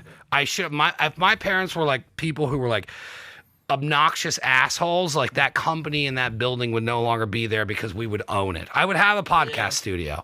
I'm the same way. Like my parents don't. My parents got in one lawsuit. My mom felt so bad about it. She fell at Walmart and then she told Walmart, pay for my medical bills. I don't want any money. They said, fuck you. And then my mom hired a lawyer and ended up getting money out of it. But the whole thing like traumatized my mom. I don't want to go to court. That's that weird guilt. I don't know exactly where it comes with it. Like people talk about like Catholic guilt or whatever, but that's that weird guilt that people have where they don't want to fucking stand up for themselves, and they're like it was like me. It's been a big problem my entire life with not standing up for myself shit. I've been the same way. It's like with me with the fucking ambulance being like, oh, I don't want to be a bother. I'll just get a ride there. Yeah, I'll bleed all over my own car and ruin the interior. It's like no, I can totally identify with your mom, but then it's like at the end of the day, it's like no, yeah, dude, fuck Walmart. Yeah. And then they ended up winning. She fell, and then they were like, nah, she didn't. And then like they showed like the footage, and they were like, yeah, you had bad shoes on. My mom's like, what? Like, and then my mom was like, fine, you want to play hardball? Like, hired a lawyer. And then like, you know what I mean? And then in the end, they got fucking money out of it. But then my mom's like, well, you wasted all of our time. And all I asked you for was fucking the time I missed out of work. Like, it was at a point where my mom could have retired and made her work pay for the rest of her life because she legal, like she could have not ever went back to work because of that fall, because of at her age, she fucked her back up. So like, she could have got workman's comp through her work, but then she told her work she can continue working. She just needs like a pillow for her chair. Like that's just the type of person she is. And it's like, and then her work ended up fucking her over. Moral of the story is she should have sued Walmart and fucking fucked her job over. Yeah. But like my mom isn't that person, and that's why I don't do shit like that either. But like, you know, so like Leroy's running over. So you have an 85-year-old man trying to fucking turn the goddamn mixer, the blender off. And then he finally did. And I remember pulling my fucking arm out. And at the time the manager was there and he was looking at me like, oh my God, we're fucked. Because like the caliber of people that were working there, I was the fucking odd man out. Like, why is this fucking kid working here? You know what I mean? You were just very underqualified? No, like I was like the only one there that fucking spoke English. Like I was like, you know what I mean? Like they were like, fuck, this guy's gonna take the goddamn company down because he's like they thought I was like connected to people that would like completely sue the fucking goddamn business and take it down. And I'm just like, no, man, like it's cool. Like I'm gonna push a broom. I still need my job. And then they laid me off.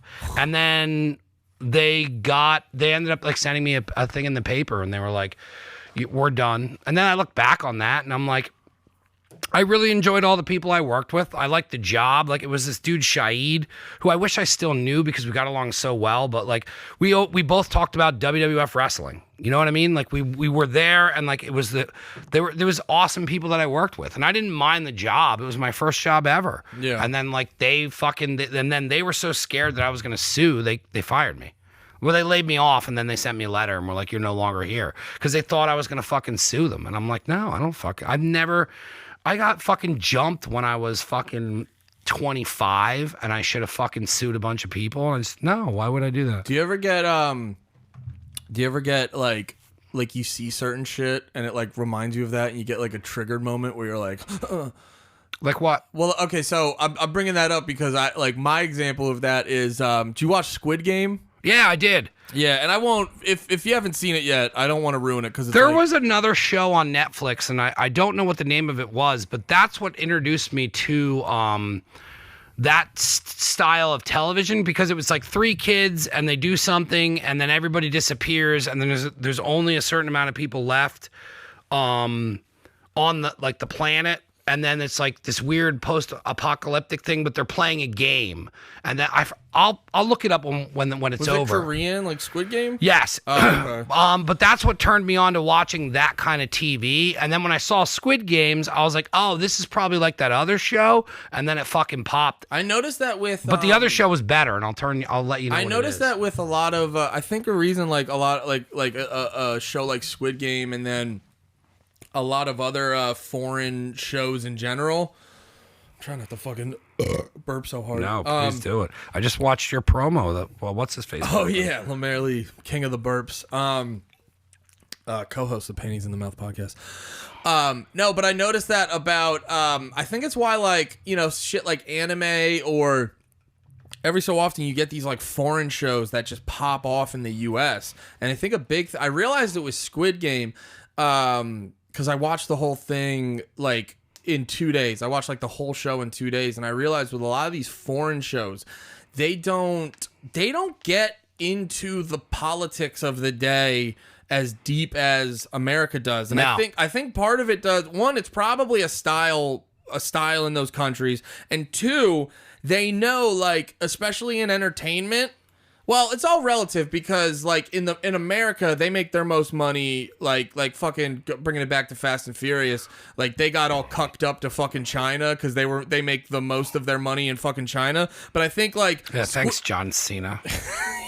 That was, as a wrestling fan, that was rough. But no, but I think with like these, like you saw it with Squid Game, it popping off in America was a big reason why it got so popular. And I think they know that in the production process. So they're like, all right, Americans aren't going to get fucking South Korean politics. So let's just make this less political and shit like that. But it's refreshing watching that.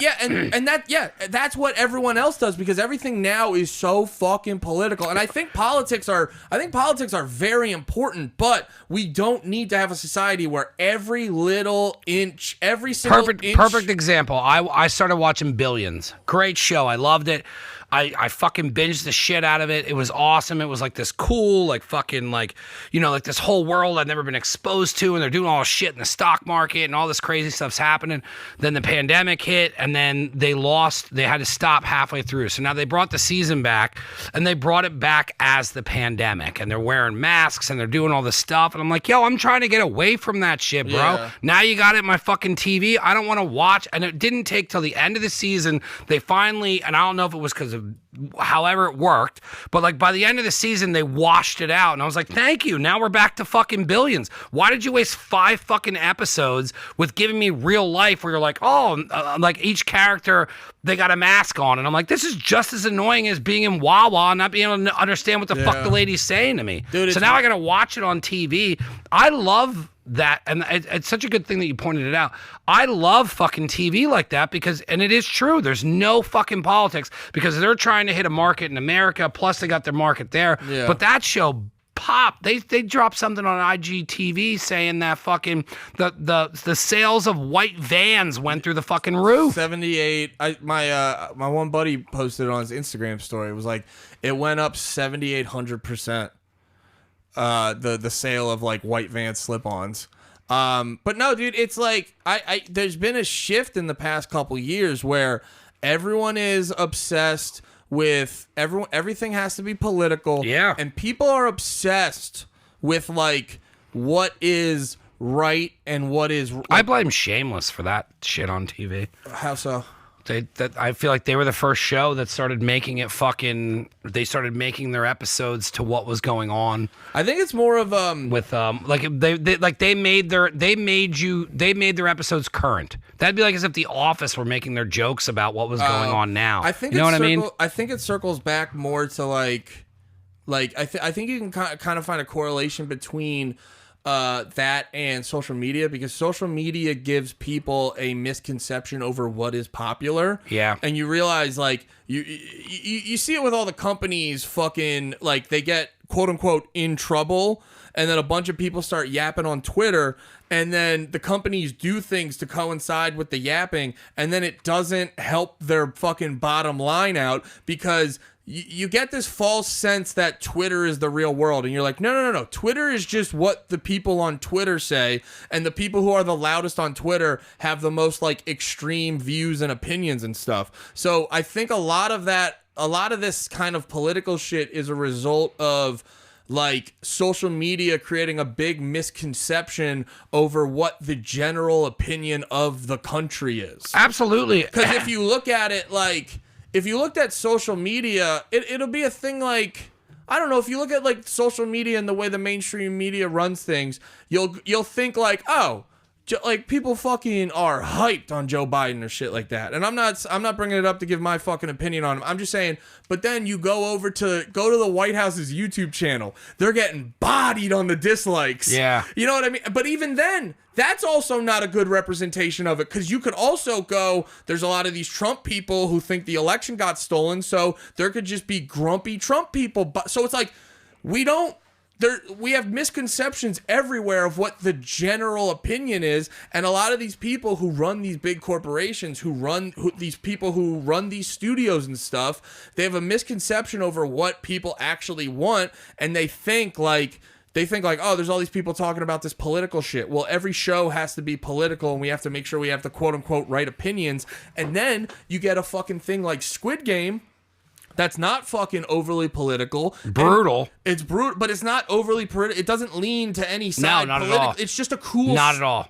Like, it does have It was refreshing. It does have a social commentary on, like, the middle class and poor people and stuff like that, and like, different... and that's even if you want to read into it that way. But it's soft. It's not... Yeah. That's the thing people don't fucking realize is, like, I think about it with music and stuff, and all... Like, a lot of these bands...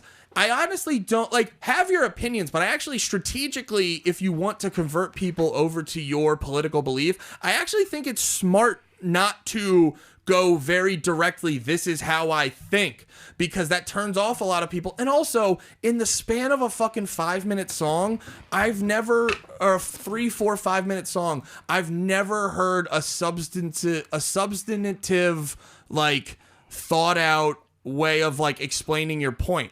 I look at music as like music should be a jumping off point. Like perfect example, we were talking about Run the Jewels earlier. I love Killer Mike. Killer Mike, he does it the best. He writes dope lyrics. He says some interesting shit. He makes it all sound cool, and he'll throw some shit out there, and you'll be like, wait, what the fuck was that? And then you kind of go like, huh. That dude I like said some interesting shit. Let me go read more into it. Yeah. But like, dude, like too much. He gives you the opportunity for your interpretation. I think like if you're political in music, I think you should give people, with the exception of like hip hop can have more space to give. Like when you look at like rock and stuff like that, they're not. If you really look at like.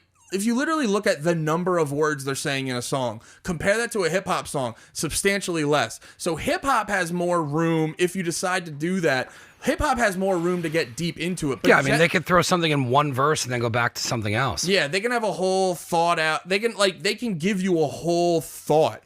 But music in generally, I wish more of these people who are politically minded, just give them a taste. And if the song's good and it connects with them, more people will branch out into actually looking into that stuff. Where are you at with your podcast now? Because when we talked earlier, you said you wanted to get back into music. Yeah, that's where I'm. So it's funny. I was saying before with like this time. I think we were talking about this beforehand, but I've had a lot of like, you know, just recouping my finger. I've had a lot of time to myself to kind of like think about things and figure out, and I've been able to like just kind of like get deeper into my head and realize like where I've been going wrong and sort of a direction. I've just been able to like be more self-reflective and figure out where I've been like fucking up and stuff like that. And it's gotten me to look at things clearer and be more focused with my future. And I've been getting more in. I've been realizing like a lot of the stuff I was doing. A lot of the stuff what I was doing was sort of chasing this need to, like I was saying earlier, this need to feel smart and have value. And it's like, I've been taking more time to just like, no. Just like, let's focus on what you know and what you're good at. And it added some clarity, and it made me realize like, oh, like the music and shit is where you're like truly passionate. And it's where it's really how everything started. Yeah. And the it's dope show. But honestly too, it's like, it's been weird. It's also been making me like have these like thoughts more about like in a weird, like I think what's the fucking term for like they talk about like predestination, like do we have control over our routes? And it's this weird thing where it's like we do but we don't. Like we do, but then you sort of look at the time you have left to accomplish these things, and then you look at your skill set, and it turns into like a time management thing. Yeah. Like I like wrestling, that was actually the big realization, because I love talking about wrestling, but then like I was looking at it more maturely, and I was looking at it more from a time management standpoint, and I go, well, all your whole life growing up, you've been deep into music just on your own. And you haven't started being a wrestling fan until you're like 27. So we could go in this direction where you already have done a lot of the fucking footwork in growing your knowledge, or you could do this shit where you'd have to spend all your fucking time and learn everything. Yeah, and then it got me like conceptually looking at that more like, damn, it's like I do believe in like we can figure out our own path, but when you get to certain points and you start realizing you have less time to figure this shit out, and also like what your time's worth. Yeah, and then you start realizing you're like, oh, because like right now, like I have less time to complete these goals than I would have 10 years ago. So I have less options. So I look back and I just go like, well, what have you been spending all your time doing? You've been doing comedy, and you've been obsessed with music the whole time. But then the benefit of that, because also too, I've been realizing with making any of this shit, I used to have such a strong connection where like I was like selling Andy. I'm like, dude, everything's Andy. So if I'm into a thing, I have to go make videos about it. And then I started shifting my perception on it and just realizing like, no, it's not, it doesn't have to be that. It can be like, if you almost look at it like a business, or like look at like my YouTube channel as like a source of information. Well, like the job is, Well, because what was fucking me up with overthinking about Andy, it then started making me like overthink like who am I and all this other shit. And then I realized with, you know, and then so then everything I do, like it was hard to just do what I like because everything I like had to turn into a product I was putting out for people. And then when I like shift my perception on all that shit, then I start realizing I'm like, well, I just have to be prepared for like my podcast, my YouTube channel, and then everything else I can just do whatever the fuck I like. So it was like a big, I don't know if any of that's making any sense. Yeah. It's like a big, perception was a big thing I realized with all this stuff. It's like how you view, because it's like, I realize with life, if you take over, if you have all the things like that threaten you physically, if you get all those things in check, life's kind of whatever you want to make it. Yeah. You know, with obvious like financial walls that get in the way and stuff like that. But generally speaking, as long as you've protected yourself from like literal physical threats, everything else can kind of be whatever you want to make it. And I started looking at that more, and it started making me sort of like maneuver through life a little bit differently. The other thing too is when you're somebody who creates and you learn how to create, and then you kind of just start, you know, chasing this like dopamine drip of like what you get out of creating and all the things that come with it. And there's so many things in the beginning that are like such a great feeling where like where you're collabing with people on a podcast or creating a podcast with other people, and then like it's just creating in a general is such a rush and such a fun thing for me. But it came to a point where I was like, you know, like I was trying to create something new, and I was like, yo, man, like you don't need to start something new. Like you have these 5 avenues. I think you and me would do that a lot. I saw those similarities in you and me, and that was the other thing where it's like you get addicted. Yeah. You get addicted to starting things because. Well, Jesse used to say that all the time. When I would try and grow the studio, or like whatnot, he'd always be like, you like building things, and I'm like, I do, and he's like, but you don't. You need to move the thing that you built. And that was the thing I realized, and that was the other thing too, where I like sat down with myself and I was like, you can't just keep. I would get addicted to starting shit, and you would never create a home base, and you would never create something that people could latch onto, and you would never create anything of like actual substance. Yeah. And I realized that was the other part too. Like, you know, but that's hard to come to terms with when you're somebody who loves creating. Yo, can I piss real quick? I have to piss as well. You want to take a piss break? Yeah. Can I piss before you? Sure. Oh, I was talking about what we were talking. Oh, about creating and like. Well, yeah, because that was the other. Well, that's the other thing too. Is going back to my earlier energy. I'm not trying to talk about hippy dippy shit, but because like a lot of the stuff, the other realization I had with all this like time off to think, the other realization I had is like you also can't, all the things I was saying earlier, you also can't get deep down into too much of that like whimsical shit, because at the end of the day, like I was doing too much of like, because I was you also have to like look at yourself when you're doing creative shit. You also have to look at yourself like a product almost. And also how long have the people who are still watching, you know, if there's people there from day one, yeah, you know, and then, you know, it's not new fans, and then you're still just repeating the same shit you say constantly. Well, that's the thing. You got to look at like what you're doing as a fucking product. Yeah. And at the same time, like the whimsical shit is good, but at the end of the day, like if you're like, I'm not like a hot chick, and I'm not trying to shit on hot chicks, because if you look at, I do in Koreatown. Yeah. Oh yeah. Let's words mean Red light district, baby. Words are important what they mean. No, because I honestly, and I mean this, I actually defend hot chicks, because people always try to like chalk up like, oh, that chick's only fucking making money because she's got fat tits and stuff, and I'm like, there's a lot of chicks showing their fat tits on the internet. They're not all making the same amount of money. Not at all. So there's chicks with fat tits and fat brains. Don't get it fucked up. Don't undersell those broads. Broads. I love defending women and calling them broads. It's fun to do that. But no, like, so at the same time, while all that like whimsical shit is important, you also got to realize like everyone at like, you can act like you don't, and you can act like you're just you're just you're like Mother Teresa and you're just here for the people and blah blah blah. But at the end of the day, no matter the degree of it, everyone kind of starts off with like, what matters to me and what's my shit, and then they branch off, and it's like, if that gets satisfied, then they figure out how to help out like other people and stuff. So it's like, and if you look at that with media and doing creative shit, you got to realize, you're like, yeah, dude, people got shit to do.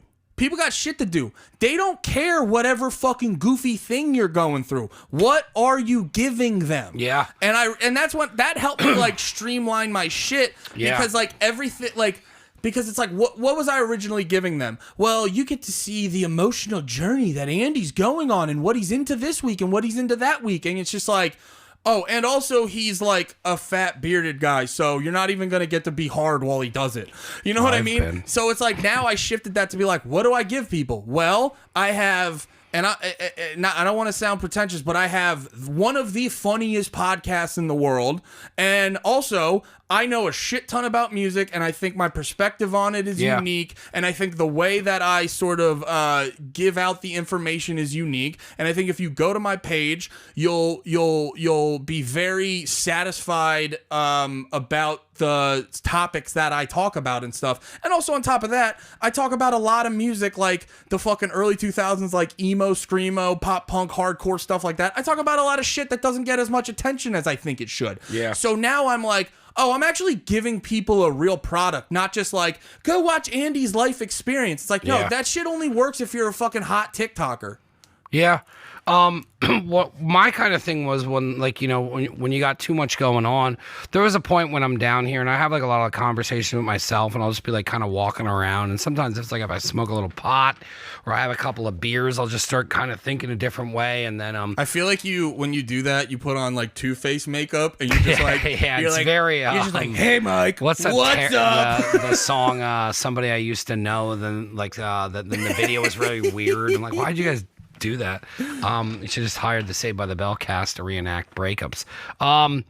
So like when I was down here, I was like, hey man, like you don't gotta fucking create anymore. Like create inside of what you created. So like take what you learned with the podcast. And if you want to do a different podcast, just do a different style podcast. And it's like, if you don't want to have a guest on, you just want to bullshit with you and Jesse, do that. Or if I want to bring you on and we just fucking talk like we're talking now, I'll do that. But you do not need to be like, hey, we're making a brand new podcast and here's brand new fucking art and brand new thing. And like just create inside of what you created. Then I'll turn over here and be like, cool man, like you got your apparel and stuff, like just create inside that and like stop making this more than what it is. You own, like, okay, well like because when this turned into a business and it started being like monetarily driven and I needed to make money out of things, it's like, all right, well, I'm not just going to keep trying to do, like, you don't have the time, like, when it turns into a business, you don't have that kind of time to do 50 fucking different things. Like, I can't go like, hey, everybody, here's my finger painting, buy it. Hey, everybody over here, here's a t-shirt, buy it. Buy this, buy that. Here's this, buy that, buy that. Then it just turns into, now you're just selling too much. And now you're not selling a part of, like, what your show is and everything. And then when I locked it down into, like, cool, we're doing Never Again Studio, which is going to be, like, the production. And then if we do things with Zach and those guys and people who actually give a shit and will put time into keeping a show going, you do that. And then the studio covers the whole thing. Then if we want to do apparel through that, that's Never Again Clothing. So now you got Never Again Studio, Never Again Clothing. And then you put your podcast out as Never Again Radio. We do not need to do any more Never Again horse shit out of that. Yeah. And then when we did the kitchen, I'm like, well, I'm going to put a studio in the kitchen. What are we calling the cooking show? Call it Studio Kitchen. We do not need to be like Never Again fucking food show. Like, it's cool, man. Everyone gets it. Never Again is what the fuck it's all under. You do not need 19 fucking goddamn versions of Never Again. Like, put it all underneath one thing, make it marketable, make it brandable, and then be like, and then when I did that and started putting boundaries on me creating, I actually got to what people wanted to see. Yeah. And like what you said, they didn't want to hear like, oh my God, I quit drinking 10 years ago and my feelings were hurt when this cunt broke up with me. No one cares about any of that shit. They do in the beginning, but then in order to get new fans and new listeners, like you just had to have good content. Yeah. And then you learn how to make good content. And it's like, here, man, here's my shit. If you want to fuck with it, fuck with it. it. But if you don't, I don't give a fuck because I'm making what I need to get by over here by running ads on the thing that I created. But like when I focus that and stop just trying to keep, I'm like, it's obsessive to want to create more. Dude, I want to do it constantly. I'm like, oh, we'll do a new show. Now what I get obsessed about is like, I was so pumped to do this podcast because I know I just talking. I don't got to fucking interview you. I'm like, Andy's a professional. Andy creates just as much as I do, if not more. Andy knows how to do YouTube. Andy knows how to fucking do this. So I don't got to sit here and be like, what did you do to get into your business? I don't have to take a new person into this world. You're already here. So then like next week, I get to interview this fucking artist who's literally the definition of an artist, like lives in fucking Brazil, has a goddamn fucking enduro bike and drives around. Like she has no structure on her life at all. She is completely free flowing and free.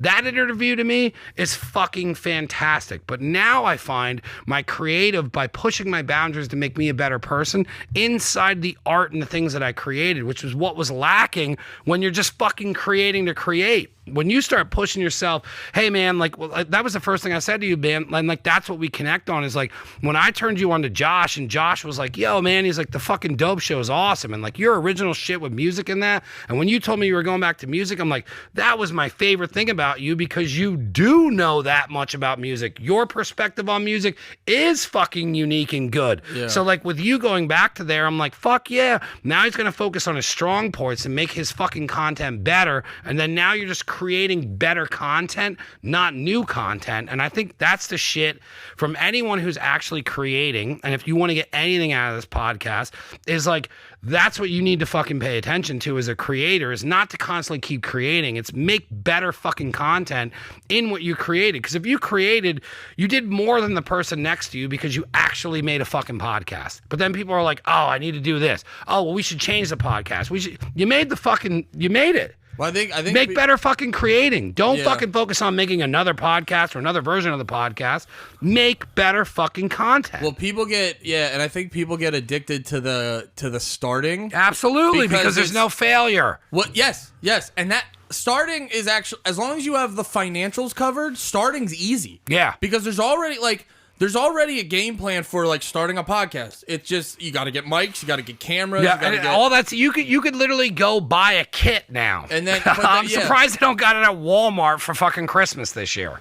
But then once you get to the actual shout out to Walmart, putting money in my mama's purse. But then you actually get to like the hard work. Yeah. But you actually get to the building it up, and that's the hard work that people... What is your advice? One, because I'm sure it happens to you. I don't know if it does or doesn't, but like people will hit me up and they're like, yo, I want to do a podcast. I was like, cool, get to fucking 25 episodes and then be like, oh, fuck, I don't have a format. Because what you start out with is never what the fuck it is. Because it's like, I remember starting out, it's like, I mean, because even when you were like, hey, I'm going to be here today, I was like, man, I remember I met fucking Andy.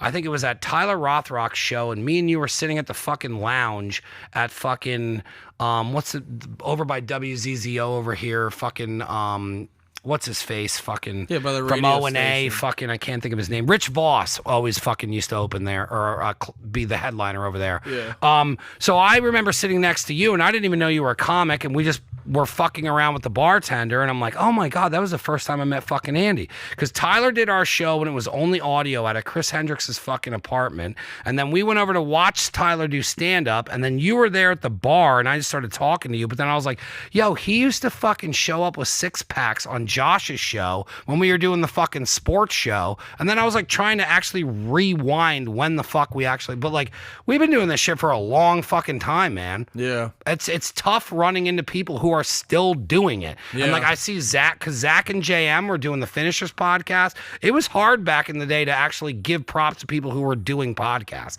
Well, now you can go buy a fucking kit of a catalog, you throw a couple of Zooms up, and you're fucking Rogan. Yeah. Life's a lot like a school band. Because in elementary school, fucking everyone's doing recorder. Yeah. Everyone does the recorder. And then in middle school, most people are still in the band, but like a few people fell off. And then in high school, you get more people that like, because you can still bullshit your way through high school band, but you got to be somewhat good at it. Then when you get to college, you got to be good at it. But then post college, it's like you could probably count on fucking 2 hands all the people you know from high school still doing it. So that's kind of how like any of that shit does. Like it's easy to start anything. Yeah. It's when you really look at it, like who's still doing it. Yeah. Have fun booking guests, especially if you choose to do guests. I had 3 guests cancel last week. I got 0 content. At one point, I was like, and I'm so fucking slammed because at this point I need help and like I'm doing so many different things and like I got to pay attention to where my money's coming in because I'm a normal person with bills and this is what I do for a living. So if I do a pop-up and make the most money ever, I sure as fuck am going to go do more pop-ups. So then it's like I'm trying to find to do the shows and then 3 people cancel and I was like, dude, I was supposed to put out 3 podcasts. Now the sponsors were supposed to go on that and it's just like, you know, when the more you do, the more fucking responsibilities that come with it. Plus how much the show's changed since fucking day one. But then it's just like, I don't know. It's like, and then now I get people running into me who are like, oh, you know what? I'd really like to start using my podcast for a business. My business wants to start doing a podcast. And I'm like, dude, I remember having to tell people what a motherfucking podcast is. Like, do you remember those days? Hey, I'm doing a podcast. What's a podcast? Well, it's like, yeah, you listen to Opie and Anthony? Well, it's very similar to that, except for we do this and we do that. And it's like, dude, I would be like, oh, you know what a podcast is? Now it's like I got people being like, hey, do you think you can fucking build me a podcast? Well, what's it about? What are you going to do when you're 10 episodes deep? Are you going to commit to doing this? Yeah. You know what I mean? I don't really know. I know you and I know Zach are the only people still doing podcasts. Yeah. I think everyone should have a podcast. Yeah, I Well, want them if to you're realize how in- hard it is. If you're Try making money off of it. I get surprised when like comics don't have a podcast. Cause like I heard people like say like, oh, there's too many podcasts. I was like, there's too many of everything. Yeah. There's too many fucking It's like saying there's too much music. Yeah, there's too many fucking rappers. There's too many bands. There's too many fucking models on Instagram. It's like, but no, it's like if you're in entertainment, cause like It's free. Because what I do now is I push the fucking sponsors. I push my own clothing on it. I mean, I started this to sell clothing. That's why this started. well, actually, Didn't work. The thing with your the thing with your clothing is actually like an important lesson that I've been teaching myself, and people should always recognize is like you get really like that's what I realized with Twitch. Like Twitch for me is something I like to do, and I've realized it's now rather than being like a big part of my whole shit. Twitch is a thing that I do when I have free time and I actually want to do it. And like you and me, we were talking about this before, but we're similar where you get very locked in of like, no, I can't fucking, this thing can't fucking fail. Yeah. But then when you grow up and you get more mature and you figure your shit out, you realize you're like, most things fail. Yeah, Most and things- now that's a tool that I'll use. Like for perfect example, and I'll show you as soon as the show's over. And I do want to wrap up just because we're going on 2 hours, and it's going to take an hour for me to cook for you. But like, and I want to do this whenever you want to again, so I'll make time. But like with I'm doing the pop up now. All right, that logo's dope. I have a fucking sweatshirt coming out with that fucking Studio Kitchen logo. It's just black, white, and then it's got a tag on it. It's fucking pro. I can sell it for $50. Everything I learned from running that apparel company has now made me where I can literally design clothing in seconds. But what I'm going to do now is I don't need an apparel company, but I'm going to make $1,000 selling some fucking sweatshirts to put money in my pocket instead of being like, this is never again clothing. But that actually coincides with like some things we were saying earlier where now your like clothing company has more value because for a while, Yes. and I will give you, I still wear a bunch of your shirts. A that lot you of get. people do. And like your shirts were dope, but also too a lot of times like in general, like a clothing company for the sake of a clothing company doesn't always give it the same legs. But now, like if you look at from like a product standpoint, now you're like, oh, people love the pop-ups. Now they like I can sell a t-shirt at the pop-ups. yeah, they want to rep your pop-up. They want to rep Mike's food and stuff. So now But it's also now a there's bigger more- audience, though, because I've learned to take everything and combine it instead of being like, it's a clothing company. Yeah, and now it's the thing. Yeah, now there's more of a need and a want, and you're actually giving people like there's a want for There's it. also timing. So, like, I look at it as, like, you know, I probably have 300 designs, and now maybe you have seen them all because you follow me and the small amount of people that follow me, but like the general mass people have never seen these designs. So like earlier today, I hit Rizard up and I was like, yo, man, I really want to go back through those old designs and I really want to get into like redoing the original Never Again shirt. So I was like, let's do something different. I was like, let's get rid of the goatee and let's go with a mustache because of my stupid mustache.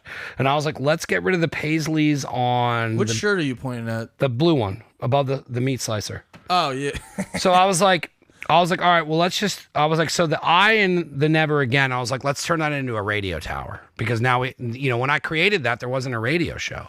And I was like, and then the paisleys inside the bandana, I was like, let's make that the studio logo. And I was like, let's redo that, remarket it, and then now sell it to the people that fuck with my shit. Mm-hmm. I was talking to a lady who was like, there's things going on that I don't really talk to a lot of people about, but like they're trying to do something behind all this. So I started talking to them about apparel. And I said, lady, I have an apparel company that the whole world hasn't seen, that it sells on a small level. I've sold out of every t-shirt I've ever made, for the most part. The shit don't float one, no one really got that. It was like an Eagles inside joke I had with Josh, but like the people who bought it liked it, but almost everything I have has sold out. So it's like I have a working clothing company. Now, yes, that might not have worked when I was 28, but it got me to where I'm at now. But if I now know business and this is my business and now I'm talking to people that can make things move and I start saying, hey, you want to put kid shirts in Kohl's, and I turn all those fucking logos into stupid shit that a 13-year-old would work, and then I sell 100,000 units to fucking Kohl's, of course it was totally worth to have started there. And that sometimes you don't know that what you do in the beginning is something that can come back to help you grow in the end. And it's never lost time. And it's just kind of fucking forming it into things that'll make your life and time valuable at the moment. And that's why it's important to focus, because it's like you can't, like a small example of this was like, I wasn't booked last week, but I went to go hang out with Nate, one of the co-hosts of my podcast. He was on a show. I wasn't doing anything. I went to go hang out, and then I ended up talking to the guy who runs the show, and he's just like, "Hey, Andy, thanks for coming out. I'll get you on the next one. Just hit me up next week and stuff like that." So it's like that's why. So you like doing shit like that. You realize it's funny because that's how I like kind of pick up pop-ups now. Yeah, you realize it's like it's important to go do the shit you like.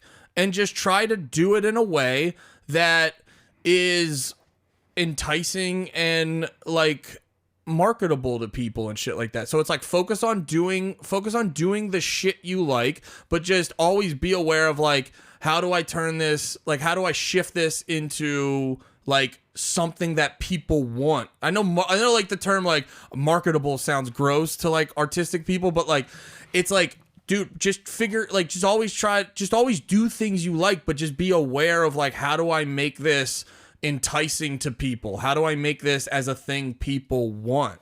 And, and then you just kind of keep doing the shit. And then, like I said, I go to I want to do comedy. I go do comedy things, and then things pop up. I become aware of that, and then I capitalize on it. Yeah. And like you said, it's like you started out with the clothing stuff. It didn't necessarily go the direction, so you went in a more productive, profitable way. And now, but you still all the time focused on things you like to do, and so now the clothing company's coming more like full circle. Yeah. And you're providing a better, more substantive, that word's fucking me up all day, substantive product that people want. It's 100% what you should do. And like, I want to wrap up by just kind of like saying, because we're literally at the 2-hour mark. I want to wrap up is like, you stick to your roots. You stick to what fucking built your brand. You stick to like what, and it's just like, and like, I'll wrap up just for like, I appreciate you coming out here. I appreciate everything you do. And like, I get motivated off of you because like, I always see like you don't stop. Like you're just constantly doing content. It's like, when you go into your wrestling lane, it's like you were just nonstop wrestling and putting all that shit out there. And then I saw you were doing comedy shit. Then I saw you were doing the collab with the Panties in the Mouth. And I was like, fuck yeah. And it's like, and like I texted you when you first did that. I'm like, yo, it's a solid fucking podcast, man. I'm like, you guys are on to something here. I'm like, keep up with this. Then you look over here and it's like, no matter where you get into into, you do not stop putting in work. Yeah. And I definitely noticed it 100%. And it was one of the things that I wanted to highlight on here that we did. And it's one of the reasons that I wanted to catch back up. And like, you know, we haven't done anything in so long, and it's so crazy that like I look at everything that happened in between, like, you know, when you used to be a regular, then when you know, because I'm in Hellertown all the time, and I drove by and I'm like, oh shit, I remember when we did that fucking podcast when we were just like making fucking, I don't even know what we were cooking on your, making chicken on your fucking back porch or something. Yeah, but I was like, that was crazy back then that like you were even like back then that was pushing the boundaries of podcasting because it wasn't normal for like to be cooking and talking. We're like, that's so that was the thing to do now is like to not do a podcast. But I was like, back then it was that. Now I'm driving through Hellertown and I was like, oh shit, man. I'm like, Andy doesn't even live around here. He moved closer to the city so he can do more comedy. And like, I don't know, man. I just wanted to let you know that like I totally recognize and respect the fact of your work ethic, your hustle on everything you do. And I think that you will be successful in life because those three things are what gets you places, not people you know and all this other horse shit. Like your work ethic is through the roof and I see it in everything you do. Thank you so much for coming on the show. I want to give you a moment to kind of plug everything you're doing. If everyone, how anyone can listen to the Dope Show or whatever you're doing with the music, and how I always push that. And I told someone I'm just going to plug the Dope Show the whole time you're on. I still have the tank top. It wasn't a bought tank top. I cut the sleeves off. But I just want to push anything towards social media so anyone can see what you're doing or what gigs you have coming up. Check me out. Just basically Andy Malafarina everywhere. I do a comedy podcast called Panties in the Mouth. Like I said, not trying to be pretentious. I think it's one of the funniest podcasts out there. It's me, Nate Marshall, Lemaire Lee, two of the funniest comics I know. That's why I did it with them. And it's just friends talking shit and just being idiots and making you laugh. And then also if you're into, like I said earlier, if you're into like emo, punk rock, hardcore, pop punk, metal, stuff like that, I talk about if and you're like me, you're in your 30s and you're like, man, I don't got anyone to talk to about that. I do a bunch of content on YouTube just discussing that stuff in general. I interview bands and stuff, and me and my buddy are gonna start doing we're gonna start doing more streams and stuff like that so we can have a place where people can like hang out and just talk about those bands that no one ever fucks with. And then on top of that, I don't have a regular schedule, but I do Twitch, so twitch.tv/Andy. And you push that on your Instagram. Yeah, and I post when I'm doing that. So if you're not doing anything when I'm doing a stream, come hang out, say hi, say what's good.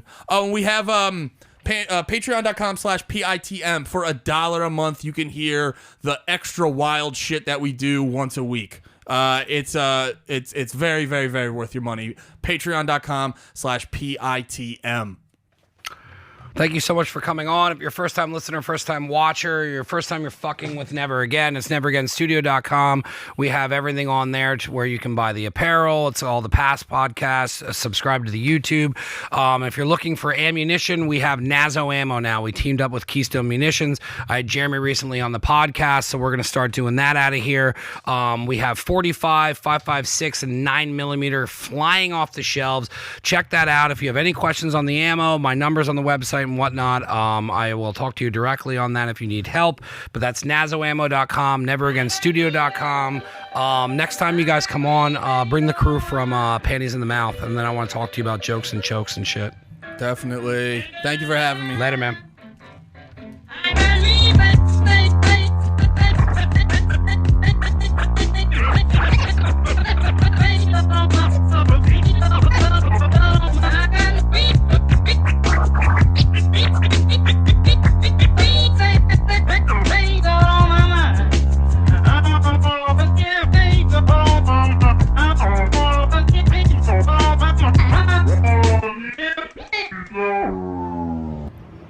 Never Again Radio.